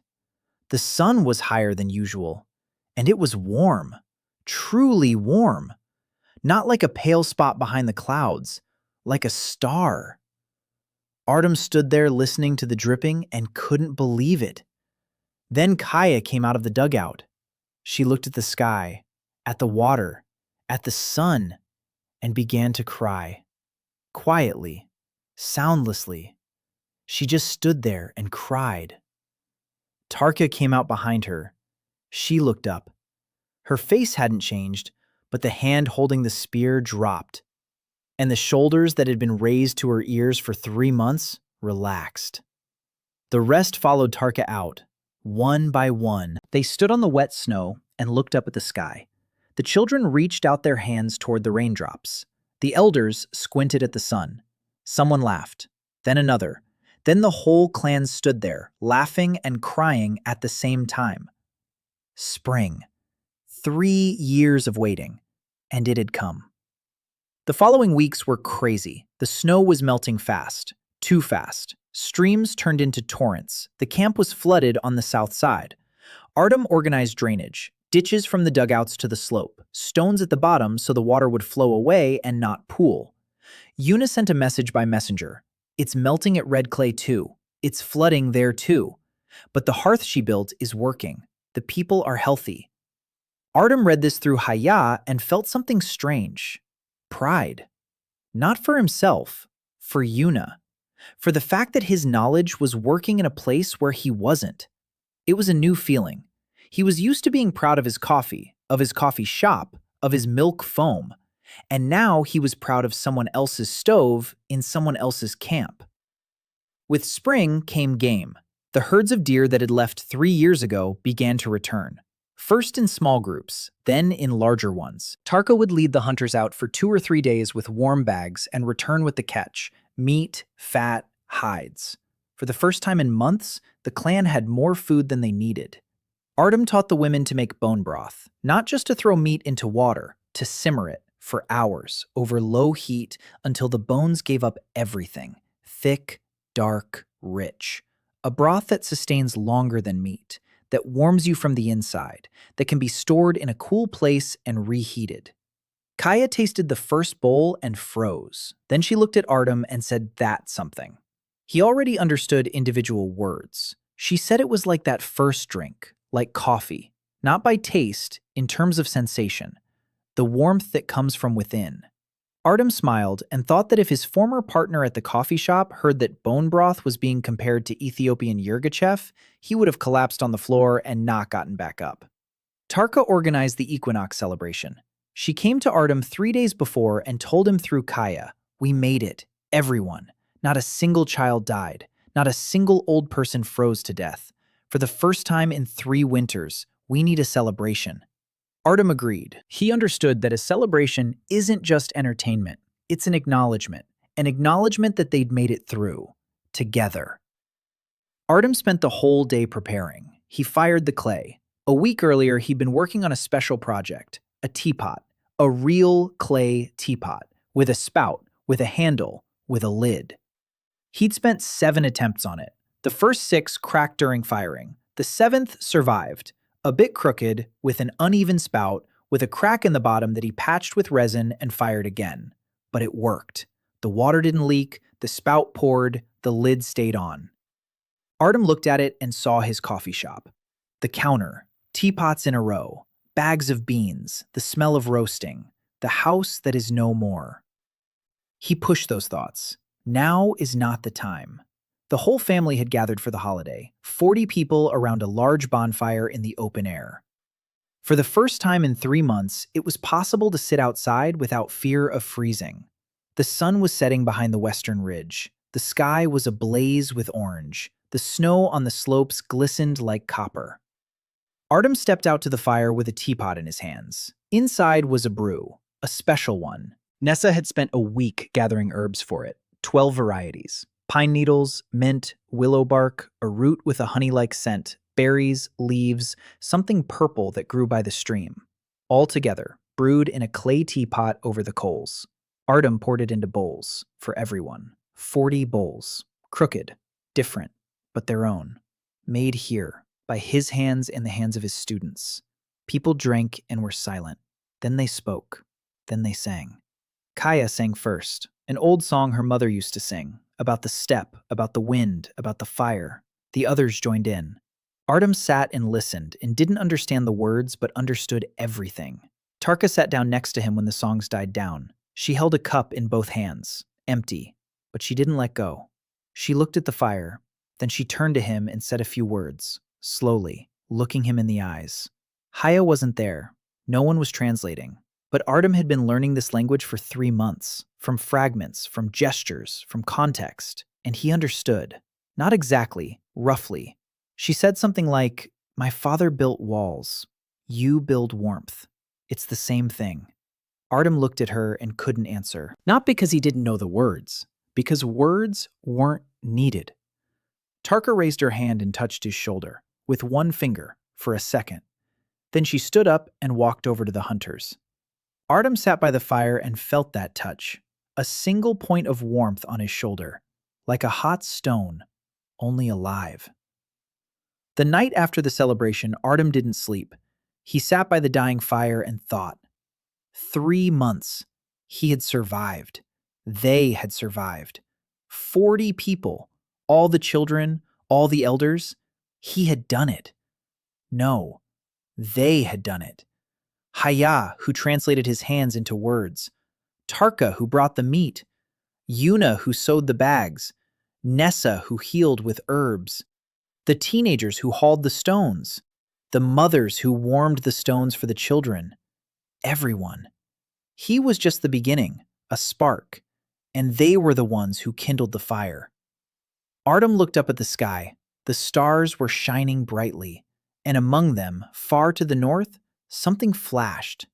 Green. For a second. He blinked. It vanished. Maybe it was his imagination. Maybe not. He remembered that night. The green glow.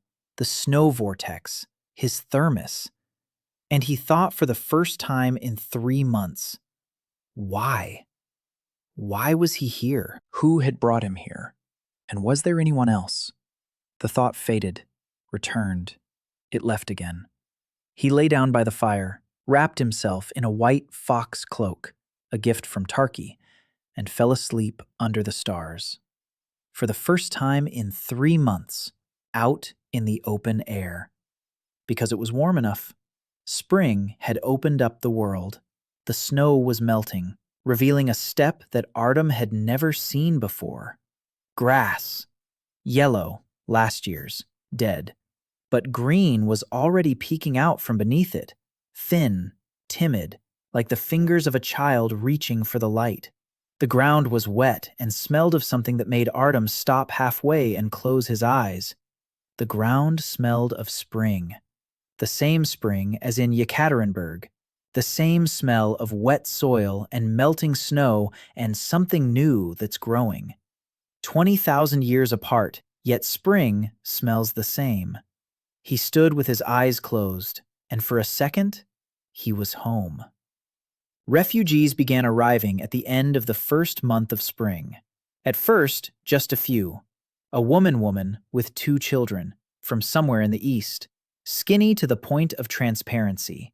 The children were silent, with hunger frozen in their eyes so intense that Artyom turned away so as not to see. He poured them hot broth. All 3 drank and shivered. Then a family arrived, a man, 3 women, and an old man. Their clan had died out, completely. They were drawn by the smoke from Artyom's hearths, smoke visible for miles, then more and more. Every few days, someone would emerge from the steppe and head toward the gray stone encampment. The word had spread. It's warm there. There's hot food there. People don't die there in winter. Artyom took everyone in. Tarka argued with him. 40 people is the limit for 6 dugouts. Every new mouth means less food for the rest. Artyom listened and nodded and took them in anyway, because he couldn't do otherwise. Because every woman with hungry children is Kila. Every old man with swollen gums is those 2 he treated with pine needles. He couldn't close the door. Instead, he built new doors. The first long dugout took the entire 4th month. Artyom had conceived it back in the winter. Not separate little dwellings, one big one, a communal one, with a central hearth, with separate alcoves along the walls for families, with a communal kitchen by the entrance, with a wood niche inside so the firewood could dry near the heat. The House of Warmth. That's what he called it. Everyone helped build it. The men dug, the women hauled hides, the children got underfoot and helped with small tasks. Artyom directed. He showed where to place the supports, what angle to make the roof so the snow wouldn't pile up, how to lay the floor with stones for insulation. Tarka commanded the people when Artyom went to check the masonry of the hearth. She didn't build, she organized, and she did it better than he did, faster, tougher, without his barista-like softness. Artyom thought that in the 21st century would be the head of a construction company, and everyone would fear and respect her at the same time. The Sora appeared during the construction. The hunters found her 3 days' journey to the east, in a snowdrift, barely alive, 16 years old, thin as a twig, with slanted dark eyes, unlike anyone else in the tribe. They carried her on a sled and laid her in Kaya's dugout. Artyom examined her. Frostbite on her feet, exhaustion, dehydration. She was unconscious for the first 2 days. On the 3rd, she opened her eyes, looked around, and closed them again. Artyom understood. She didn't want to wake up. She didn't want to be here. Haya quietly told him what she'd learned from the hunters. A girl from the Sharpbone clan, a small tribe to the east. They had died out completely over the 3rd winter. She was the only survivor. No one knew exactly how she had survived, but the hunters had found 3 bodies in a pit around her. Adults. They lay in a circle around her. They had shielded her with their bodies, given her their last warmth, and frozen to death. Artyom didn't try to talk to her. He didn't try to lift her spirits. He didn't try to heal her with words. He knew words didn't work with grief like this. For 3 years at the children's camp, he'd seen children who couldn't be coaxed into speaking, who shut themselves off so tightly that any word bounced off them. Only one thing worked with them: presence, a constant, quiet presence, and small, concrete actions. Every morning, Artyom placed a bowl of warm broth next to Sora's cot. Not hot, warm, so she could drink it right away, without burning herself. He placed a small piece of cooked meat next to it, a small one, so it wouldn't scare her. And he left, without looking back. Every morning, day after day. Sora didn't drink. She didn't eat, for the first week. The broth cooled and was taken away. The meat dried out. On the 8th day, the bowl was empty when Artyom came in the evening to check. He said nothing. In the morning, he set out a new one. On the 9th day, the meat had disappeared too. On the 10th, Sora was sitting when he entered. She wasn't lying down. She was sitting, staring at the wall, but she was sitting. Artyom set out the bowl. He placed the meat, and something else. A hot stone, warm, wrapped in rabbit skin, just like for Kila's son. He placed it next to her hand. Not in her hand, next to it, so she could decide for herself. He left. By evening, the stone was lying on her lap. 30 days. Every morning a bowl, every morning meat, every morning a stone. Artyom never missed a day, not even when his throat hurt, not even when Tarka was waiting for him at the construction site, not even when Vec threw another fit by the fire and a decision had to be made. The morning began with Sora, quietly, without words. On the 20th day, she looked at him for the first time as he entered. She didn't look away. She looked. On the 25th day, she raised her bowl in his presence. She drank slowly. He stood at the entrance and waited. She finished her drink, set down the bowl, and turned away again. But she drank in front of him. It was trust. Small, fragile, like a fire in the wind. On the 31st morning, Artyom entered as usual, set down the bowl. He placed the meat. He placed the stone. He turned toward the exit, and he heard a voice. Quiet, hoarse from silence. A single word, in a language he didn't know. Not the language of the Greystone clan. In her language. In the language of the dead Sharpbone clan. He didn't understand the word, but he recognized the intonation. It was, "Thank you." He stood with his back to her and didn't turn around, because if he had turned, she would have seen his face. And there were tears on his face.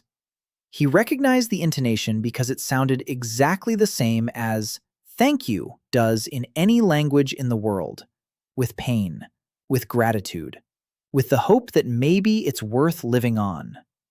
Artyom stepped out of the dugout. He wiped his face. He took a deep breath. The steppe air, wet earth, greenery. He walked toward the construction site. The long dugout was almost finished. The frame was made of mammoth bones and logs that the hunters had brought from a remote forest 2 days' journey away. The roof consisted of 4 layers of hides. The walls were plastered with clay. That red clay had sent in exchange for Yuna. A hearth in the center, a large one, with double walls, with stone heat accumulators at both ends. 20 alcoves along the walls, each with a separate skin curtain, each with a stone shelf for a hot water bottle, each with a bed of dry grass. A house for 60 people. The clan had grown. Thanks to the refugees, 55 souls now, and more would come.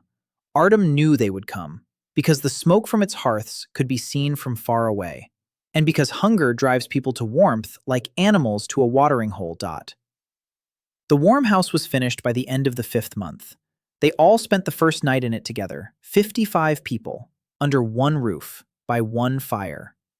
Artyom stood by the hearth and poured the broth from his clay teapot, around the circle, to everyone. People drank and talked. Children ran between the alcoves. The old people sat by the walls and warmed their hands on the stones. Keela rocked her son, who had grown and grown stronger over these months, and now slept with a smile, without any blankets, because the house was warm. Nessa brewed a decoction by her pot and quietly explained to the 2 new women which herbs treat a cough. Sora sat in the corner. She was silent, but she sat with the people, not apart, among them. Tarka stood at the entrance and watched it all. Artyom caught her gaze. She didn't smile. She did something else. She nodded to him, with a single movement, a brief one, like a warrior nods to another warrior after a battle. "You did it. We did it. It's worth it." Scouts from the Black Ice clan appeared in the 8th month, 3 of them. Tarka had spotted their tracks by the eastern stream 2 days before they showed up. 3 pairs of feet. Heavy, deep prints. Large people. They weren't hiding. She showed the tracks to Artyom. He crouched down and looked. The tracks led to a hill from which the entire camp was visible. They were watching, counting the dugouts, counting the people, counted the hearths. Tarka said one word through Haya. Black Ice. Artyom had heard that name. Haya had told him about it in the winter. A large tribe from the north. Strong. Cruel. When the long white winter killed their game, they began to eat their neighbors. Not a metaphor. Literally. Cannibals. A clan that survived by losing everything human. They followed the smoke, the smell of hot food, rumors of he who warms. Artyom stood by the stream, looking at the tracks, and thought that now what he'd feared from day one was beginning. War. Real war. Not negotiations with cunning traitors, not words by the campfire. Spears and blood. Tarka gathered the hunters that very evening. 12 men and 4 women who knew how to throw a spear. 16 fighters. Black Ice, by rumor, had 80 warriors, maybe 100. The numbers were hopeless. Artyom sat off to the side and listened as Tarka spoke to the hunters. He didn't understand all the words, but he understood the tone. She wasn't afraid. She was preparing. Like a beast that knows a fight is coming, but chooses the place and time. When the hunters dispersed, Tarka approached him. She looked at him. She waited. Artyom knew what she was waiting. Not a battle plan, not weapons. A miracle. She was waiting for a miracle from the god of heat. He looked into her eyes and shook his head. No miracle. There's a head, there are hands, there's the same thing as always. Physics, fire, wind, and a lot of work. Artyom hadn't slept for 3 nights. He sat by the hearth and sketched on a flat stone with a piece of charcoal. Diagrams, positions, wind directions. He wasn't a military strategist. He was a barista and a half-trained heating engineer. But he understood fire better than anyone else in this world. And fire is a weapon. Resin. The camp stood near a grove where pines and firs grew. Pine resin burns hot and long. If you gather enough resin and mix it with fat, you get a viscous mass that burns even on snow. If you roll this mass into fist-sized balls and wrap them in birch bark, you get a projectile. If you load the projectile into a sling and set it alight before throwing, you get the world's first incendiary weapon. Artyom understood what he was doing. He was creating a killing tool. His hands trembled as he rolled the first ball of resin and fat. He was a barista. He used to pour people coffee. He used to make latte art on the foam. And now he was making a weapon that would burn people alive. But there was no choice. 80 cannibals against 55 people, 16 of whom were fighters. Without fire, they were dead. The preparation took 3 weeks. Artyom taught 5 teenagers how to throw from a slingshot. Not stones, resin balls. They aimed at snowdrifts, then at a pile of hides, then at a wooden shield. Their accuracy was poor, but that wasn't necessary. A ball of burning pitch doesn't have to hit a person directly. It has to land nearby, on the ground, in the snow, on the hides, and burn. Fear of fire is stronger than fear of a spear. Artyom set up the positions, 3 points on the hills surrounding the camp. At each point, 2 slingers and a supply of projectiles. Between them, hunters with spears. Tarka commands them. Artyom stands by the farthest fire. He tracks the wind, the direction of the smoke, the rate of burning. He gives signals. He drew all this on a stone and showed it to Tarka. She looked at it for a long time. Then she looked at him. There was something new in her eyes. Respect. Not for a god, for intelligence. Black Ice arrived at dawn on the 10th month. Not 80, rock. Apparently the main forces had gone off to plunder someone else, and this was a detachment sent for easy prey. 40 against 16. Still bad, but better than it could have been. They appeared from the north, dark figures on the white snow. They were moving fast, in no formation, a mob. Certain that the small camp would offer no resistance, Artyom stood by the far campfire and watched. The wind was blowing from the west. Good. The smoke from the burning projectiles would be carried eastward. If the slingers on the western hill struck first, the smoke would block the enemy's view. He raised his hand. Tarka saw the signal. She whistled. The slingers on the western hill set the projectiles alight with smoldering coals. 6 burning balls flew in an arc toward the line of advance. 4 fell into the snow and hissed, scattering sparks. 1 struck the shield of the front warrior and shattered, dousing him with burning resin. He screamed. The 6th fell in front of the formation and splattered across the ground as liquid fire that the snow could not extinguish. The Black Ice warriors stopped. They saw fire, but not this kind. Fire does not lie on the ground. Fire does not fly across the sky. Fire does not fall from the hills. A moment's confusion. Tarka did not miss it. 8 hunters struck from the flank, spears into the side of the disoriented formation, a second volley of projectiles, 6 more burning balls. A wall of smoke rolled in. The wind carried it straight toward black ice. They couldn't see where the attack was coming from. They saw only fire, everywhere, from the sky, from the ground, from the smoke. The battle lasted an hour, not a heroic hour of duels and feats, a filthy hour of screams and smoke and blood on the snow. Artyom stood by the fire and gave orders. He raised his right hand. The slingers fired. He raised his left. The hunters retreated. He kept a mental map of the wind and fire. He made sure the smoke drifted toward the enemy and not his own men. He made sure the burning resin didn't reach the dugouts. He made sure the projectiles didn't run out prematurely. His mind worked like a machine. His hands were shaking. His heart was pounding so hard he could hear it in his ears. Black Ice had lost 7 men, 2 to the fire, 5 to Tarka's spears. The rest had fled. Not north where they had come from, east, away from the smoke and fire. Tarka didn't pursue them. Artyom signaled her to stop. Enough. She obeyed. Though you could tell from her face that she could have chased them to the horizon. After the battle, Artyom went behind the far dugout. He sat down in the snow, and he threw up. Then he sat there and looked at his hands. The hands of a barista who made latte art. Hands that polished an ice lens. Hands that rolled balls of resin and fat, with which he had just killed 2 people. Not directly, not with a knife, not with a spear, with the projectiles he'd invented. That was worse. Because to kill with an invention is to kill twice. Once by the act itself, a second time by the knowledge that you can do it again. Haya found him 20 minutes later. She sat down silently beside him. She pulled a bowl of hot broth from her bosom. She held it out. He took it. His hands were shaking. Half of it spilled. He drank the rest. Haya sat beside him and said nothing.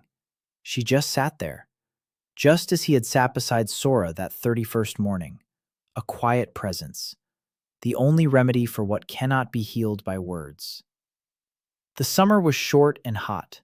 The steppe turned green in 2 weeks. The grass grew knee-high. Herds of deer moved north in an endless river.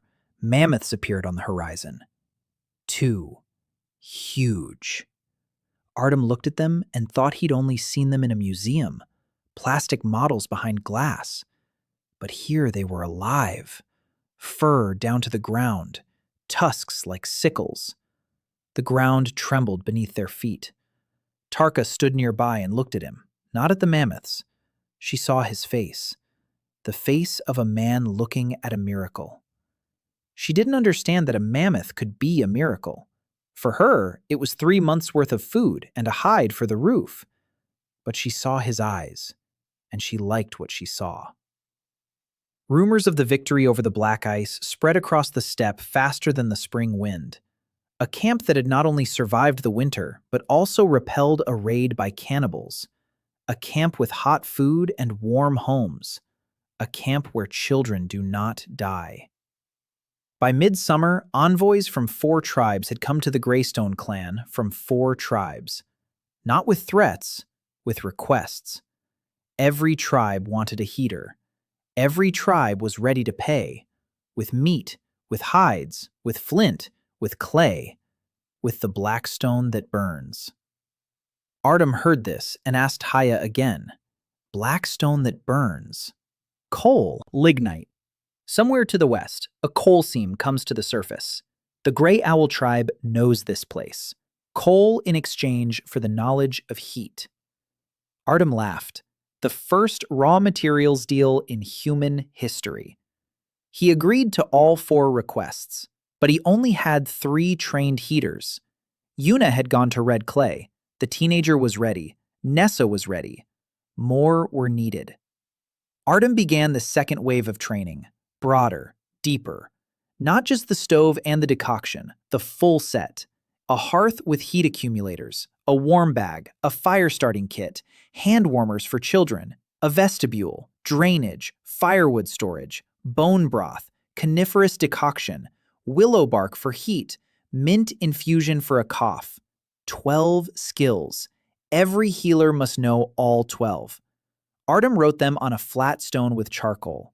The first curriculum in history. 12 notches. Each notch is a skill. The apprentice masters a skill and makes a mark next to the notch. When all 12 are marked, he is ready. Haya looked at the stone with the notches and quietly said a word that Artyom already knew. Barista. She called the warmers baristas because in the tribe's language, over the course of 6 months, that word had transformed from an incomprehensible sound into a concept. Barista. One who gives warmth. One who gives a gift. Artyom stood and listened as the word that in his world meant a person behind a coffee machine came to mean a gift in this world. And he thought that this was probably the best review of his profession he would ever receive. By fall, 4 new heaters had gone to 4 tribes. Them went bags of tools, stones, leather, moss, birch bark, flint, clay for pots, a set of herbs from Nessa. Each carried knowledge on their back, and each was sent off like a hero. Artyom stood on the pass and watched them leave. 4 figures in 4 directions, small against the backdrop of the sea. He counted in his head. Yuna at Red Clay, 4 new ones, a total of 5 settlements besides his own. 6 hearths in the steppe. By winter, there will be 10. By next spring, 20. Knowledge spread in circles, like heat from a stone. Slowly, but unstoppably. Vec was dying. Artyom noticed it in early autumn. The old man had lost weight. The cough that had tormented him in winter hadn't gone away. It had gotten worse. Deep, wet, with blood on his lips. Nessa brought him herbal teas. He drank them, silently. He didn't say thank you, but he drank. Artyom approached him several times. Vec turned away. He didn't speak. He didn't look. A wall. Artyom didn't press the issue, but every evening, next to Vec's bed, a bowl of hot herbal tea and a hot water bottle wrapped in rabbit skin would appear. Vec didn't ask who left them. He knew. Nessa told Artyom that her father had softened. He doesn't hit. He doesn't yell. He sits by the wall and watches the fire in the new hearth. Sometimes he mutters. She made out one phrase. Warmth is memory. She didn't understand what that meant. Artyom didn't understand either. But he remembered. The meeting with Emily took place in mid-autumn.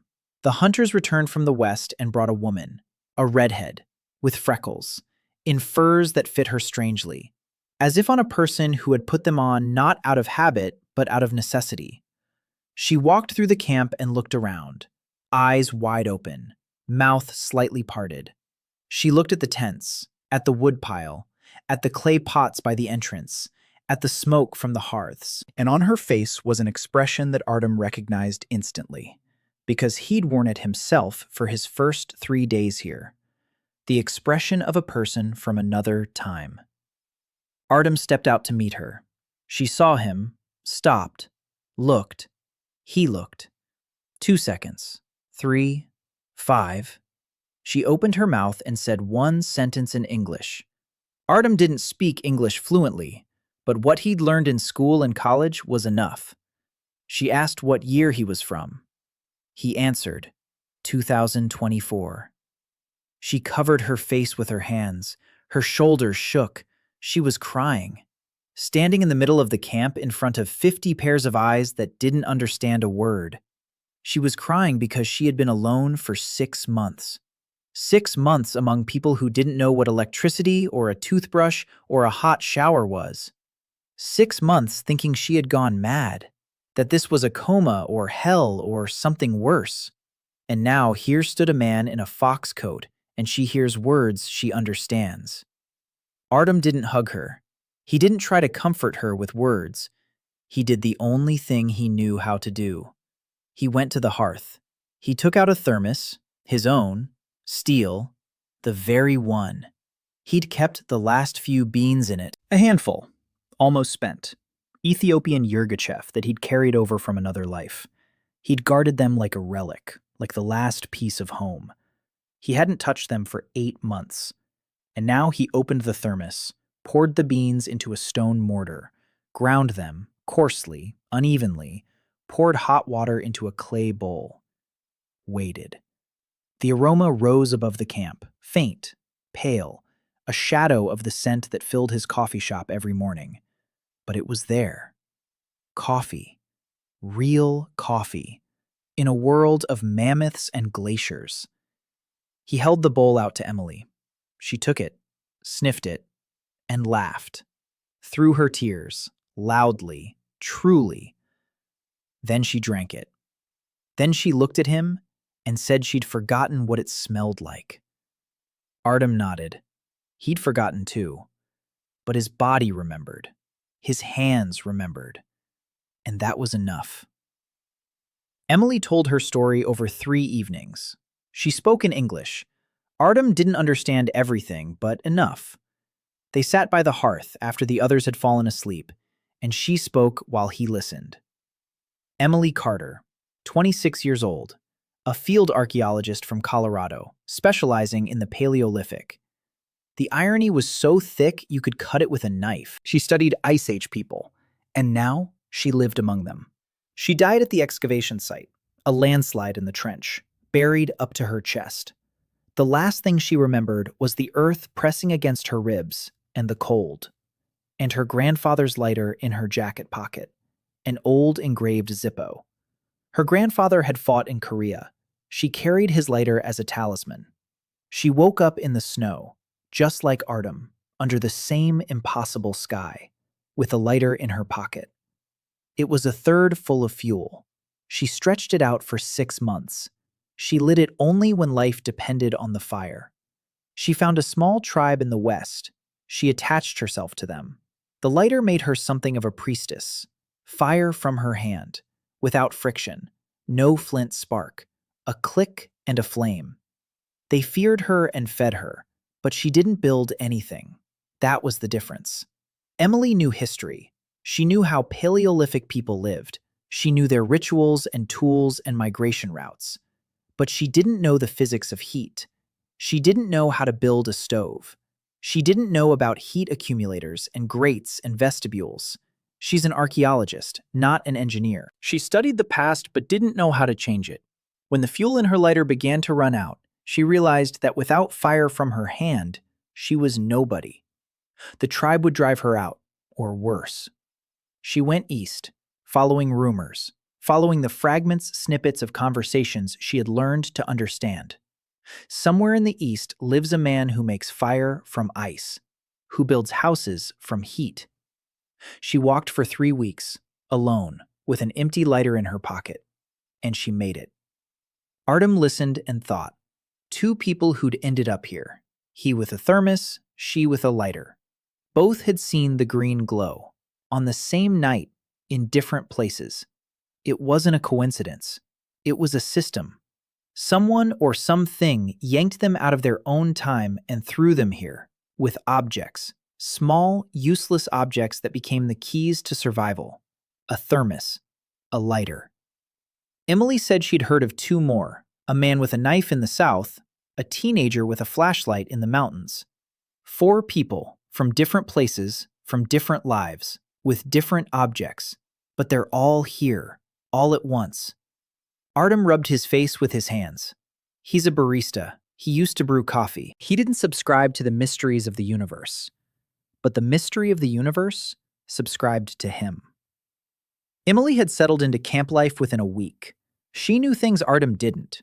Which stones work best for tools, how to properly work flint, how to cure meat so it would keep for months, how to make glue from resin and ash.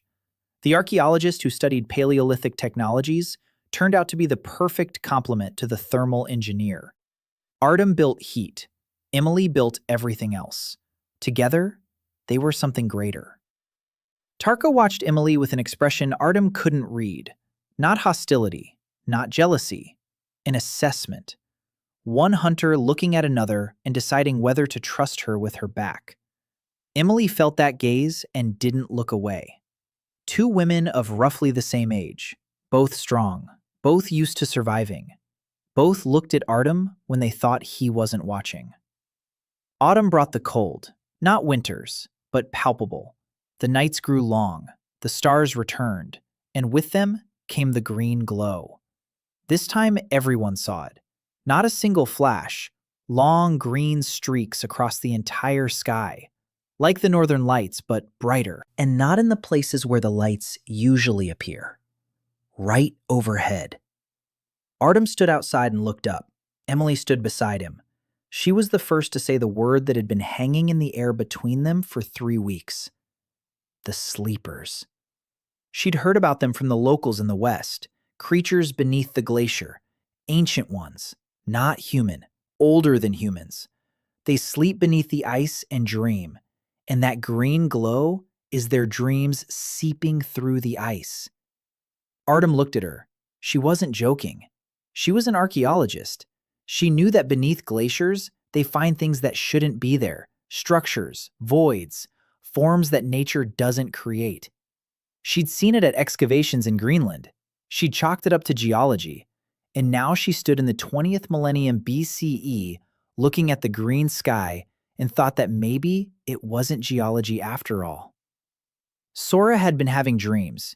Ever since she started speaking, she had been telling her dreams to Haya, quietly, in the mornings, in fragments.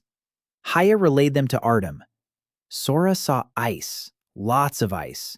Inside the ice, corridors, long, smooth, not natural. Someone carved them out, or grew them. At the end of the corridors, rooms. In the rooms, someone is lying. Large. Not people, not beasts, something in between. They lie there and don't breathe. But they aren't dead. They are waiting. Artyom listened and felt a chill run down his spine that had nothing to do with the air temperature. Sora described what she saw in her dreams with a precision that was frightening. The dimensions of the corridors, the color of the walls, the sound that hangs in these rooms, low, on the verge of audibility, as if the ice were humming. Emily listened to Haya's translation and turned pale. She knew that sound. It had been recorded in Greenland, infrasound from beneath the ice, a frequency of 6 hertz. They had attributed it to the glacier's movement over the rock. Or perhaps they shouldn't have. Vec also knew about the sleepers. Artyom realized this when he visited the old man in mid-autumn. Vec was lying on animal skins, thin, gray. A cough tore at his chest, but his eyes were clear. He looked at Artyom and spoke, for the first time in months, directly to him. Haya translated. Vec's voice was weak, but his words were precise. He said he had known about the sleepers his whole life. His shaman teacher knew, and his teacher before him. The memory had been passed down from generation to generation. The sleepers lie beneath the ice. They came before humans. They built something that keeps the cold at bay, a cold machine. It broke down. The long white winter is the breakdown of their machine, and the green glow is their cry for help. They are calling those who can fix it. Vec fell silent. He coughed up blood. Then he said his final words. You came because they called you, and you're not alone. Artyom sat in silence. A barista from Yekaterinburg, summoned by an ancient civilization to repair their broken climate control system, 20,000 years later, with a thermos in his hand. It sounded like madness, but everything around him had been madness for 10 months already, and this madness worked. The Black Ice Clan returned in late fall, all of them, not 40, 80, maybe more. Tarka saw them the day before, a dark line on the horizon, slow, wide. They weren't coming for a raid, they were coming for war, to destroy the camp, to take everything, food, hides, fire, people. Tarka ran into the dugout, and Artyom understood everything from the look on her face. He stood up, went outside, looked north. The line was moving. Still far away.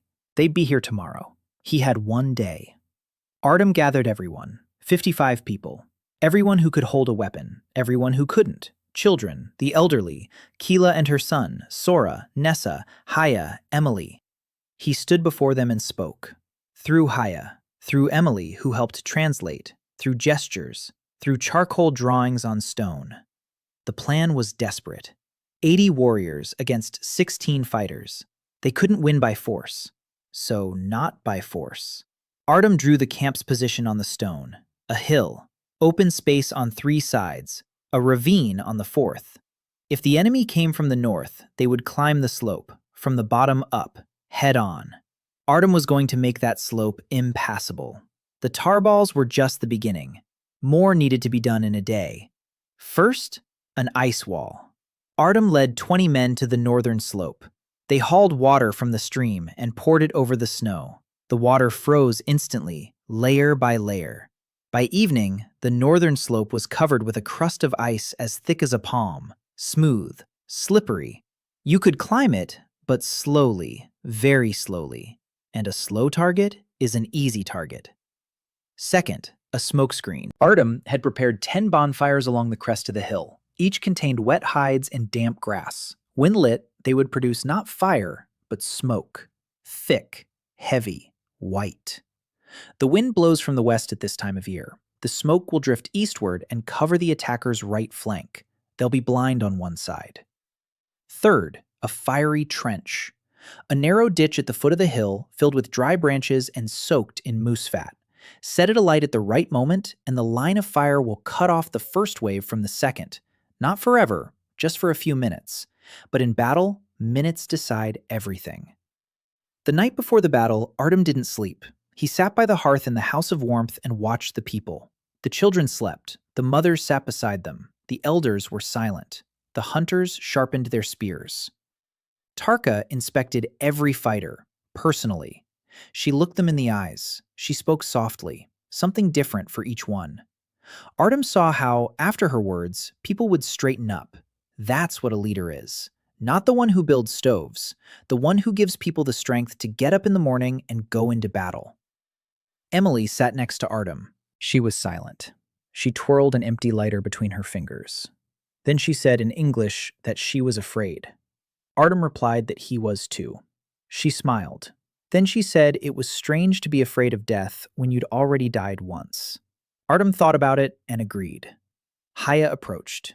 She placed her hand on his shoulder, looked him in the eyes, and said in the language of their clan a single phrase he knew by heart.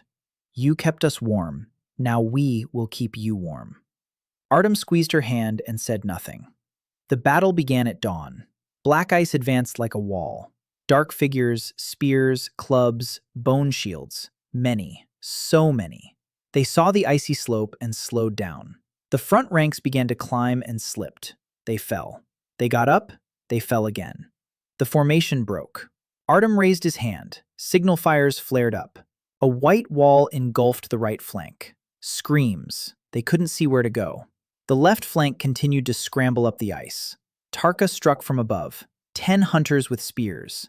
Down the slope. Into those climbing up. The advantage of height. A spear strikes twice as hard from above. The slingers fired a volley of tar balls. Fire rained down into the center of the formation. Panic. But the black ice did not flee. They were accustomed to pain, accustomed to death.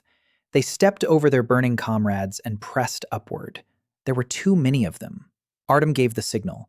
The fiery moat flared up. A line of flame cut off the first wave from reinforcements. Those on the slope were left alone, without help. Tarka and the hunters finished them off in 10 minutes. But behind the moat stood another 50 warriors. The fire burned, but not forever. The fat would burn out. The branches would burn through. In half an hour, the moat would go out and they would surge forward again. Artyom counted the time. He counted the supply of shells. He counted the men. There weren't enough. There wasn't enough of anything. And then a sound came from the south. A horn. Low. Long. Artyom turned around. People were climbing up the southern slope. Many of them, with spears. A woman led the way, short, round-faced, with calluses on her hands from working with leather. young. Behind her came the warriors of red clay, 30 men. Another group was climbing up from the west, the tribe of the gray owl, 20 warriors. The warmer that Artyom had sent to them a month ago stood in the front row. More were coming from the east, a small tribe, 10 fighters. But they were coming. Everyone was coming.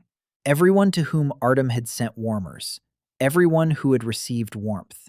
Everyone who had drunk the brew from the bowls his students had fired. They had come. Because warmth is not fire. Warmth is a debt, and they came to repay it. Black Ice saw the reinforcements and wavered. 50 against 80. No, not 50. Una brought 30, Gray Owl 20, the Eastern Tribe 10, plus 16 of Tarki's fighters. 76, almost equal numbers, and behind the allies was a hill with fire and smoke and the god of heat at the summit. Black Ice stood behind the dying moat and looked at the wall of spears surrounding the hill, and he made his decision. The battle would be bloody. Both sides would lose many.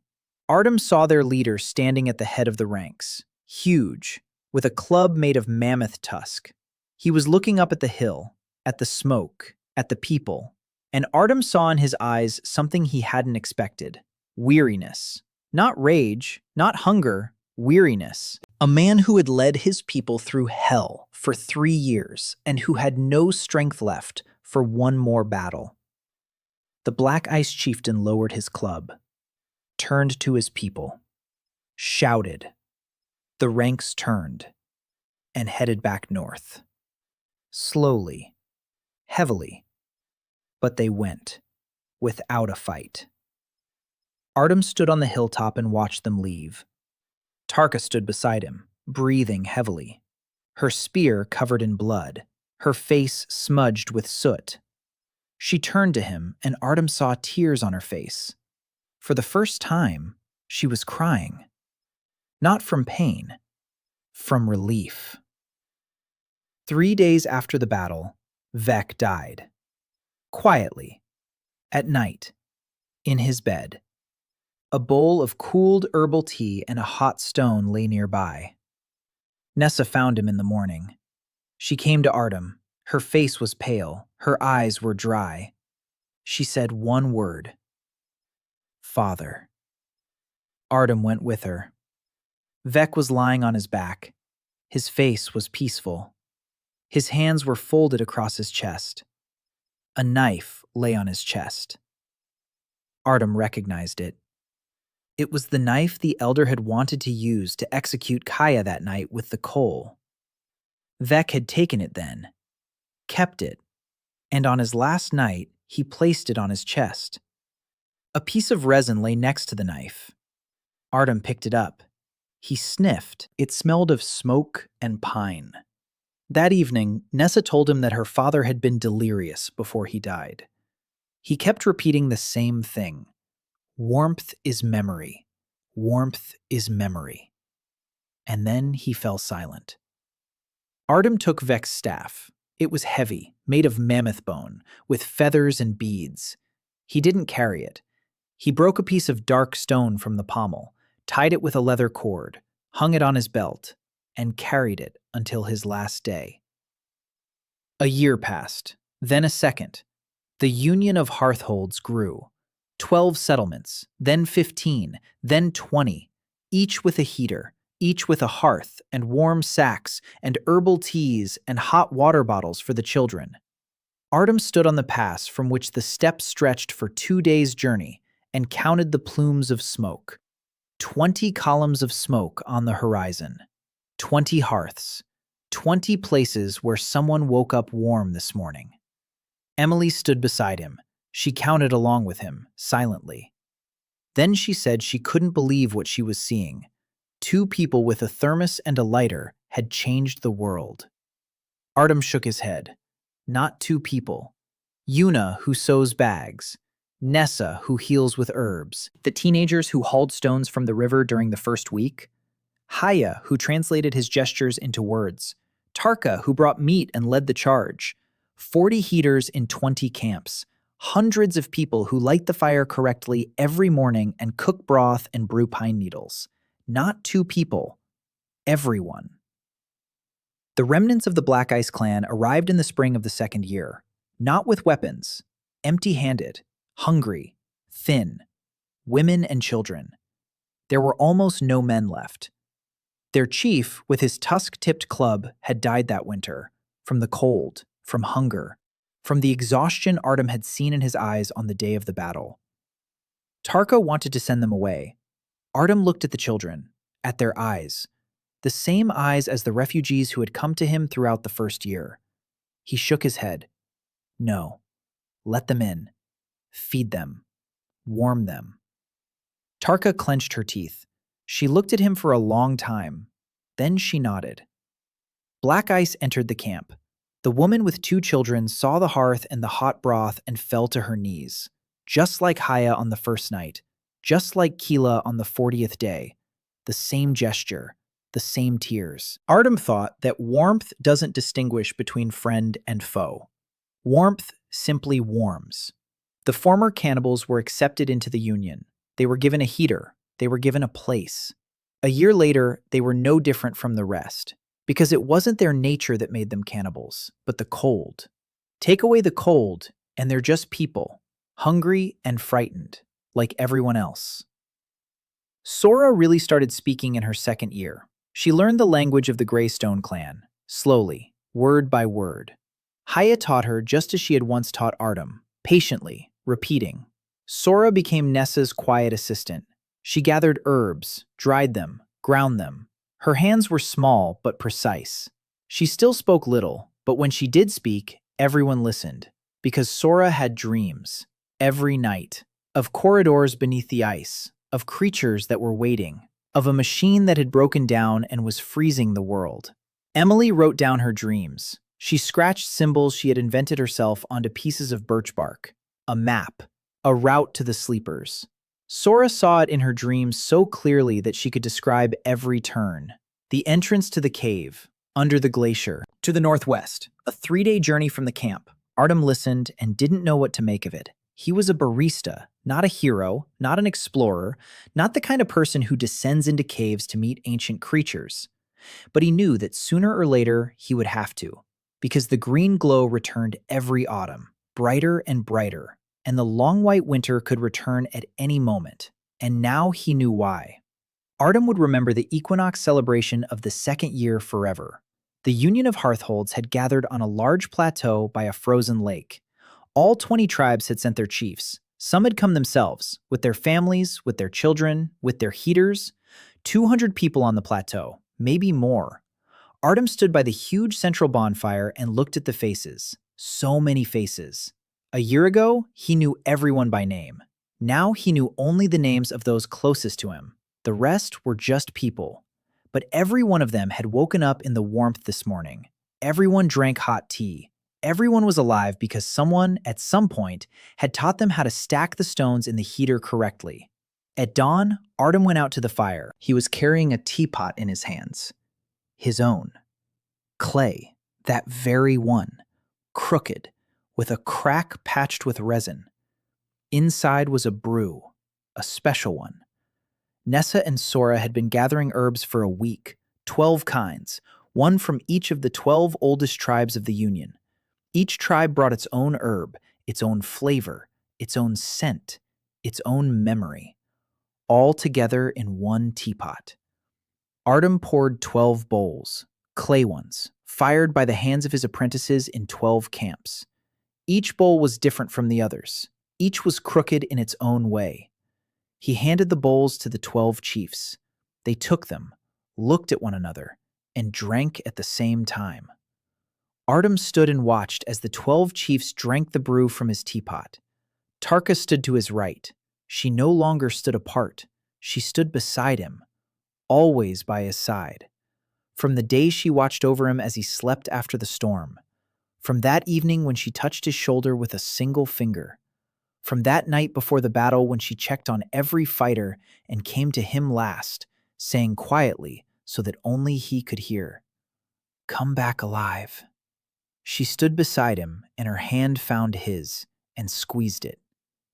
On the other side stood Emily. She held her grandfather's empty lighter in her pocket, a talisman, a memory. a link to a world that no longer exists. She looked up at the sky. She waited, and the sky answered. A green glow flared over the lake, but not just one, 12. 12 pillars of green light, one above each encampment marked on the invisible map. The people on the plateau froze. They raised their heads. The children pointed. The elders murmured. The green light reflected off the frozen lake, and it seemed as though the sky and the earth had switched places.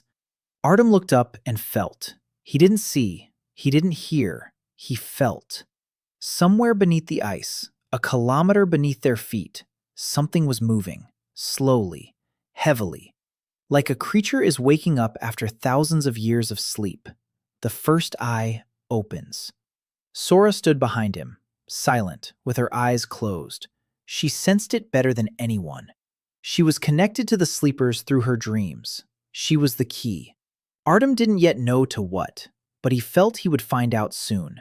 He lowered his gaze from the sky to the people around him, to the 200 faces illuminated by green light and orange flames, to Tark, whose hand held his, to Emily, whose gaze was fixed on the sky, to Haya, who stood by the fire and wept quietly, at Ness, who was hugging her little pot, at Sora, who was smiling for the first time in 2 years, at Keela, whose son was sitting on her shoulders and reaching out toward the green light, at the hunters who called themselves espresso and Americano, at the women who brewed pine decoction every morning and called it barista, at the elders who had survived 3 winters and were now sitting by the fire with warm bowls in their hands, at everyone, at each one by name. Because he wasn't warming the tribe, he was warming Haya, Tarku, Nesu, Yuna, Sora, Keela, everyone. And that's why everything worked. Artyom looked up, at the green glow, at the light coming from beneath the ice, at the signal from the beings who had waited thousands of years, and he said quietly, not to Tark, not to Emily, not to the tribe, somewhere higher, where the green light met the stars. Well, guys, want some coffee? No one understood the words, but everyone heard the tone. Calm, warm, like a cup of hot brew in cold hands. Like the voice of a man who isn't afraid of what lies ahead, because behind him stand the people he has warmed. And who will warm him? Tarka squeezed his hand tighter. Emily placed her hand on his shoulder. Haya came over and stood beside him. 3 women, 3 sources of warmth. And he was in the middle. The barista from Yekaterinburg, the one who warms. The man who came here with a thermos of coffee and, over 2 years, taught the world that warmth isn't fire. Warmth is when you think of them by name. The green glow was fading. The stars were returning. The bonfire burned. The teapot sat on the coals, warm, full, ready for the next cup, for the next morning, for the next winter. To what lies beneath the ice? To everything. Because warmth is memory. And as long as someone remembers how to brew a pot of tea and place a hot stone next to a sleeping child, the world will not freeze.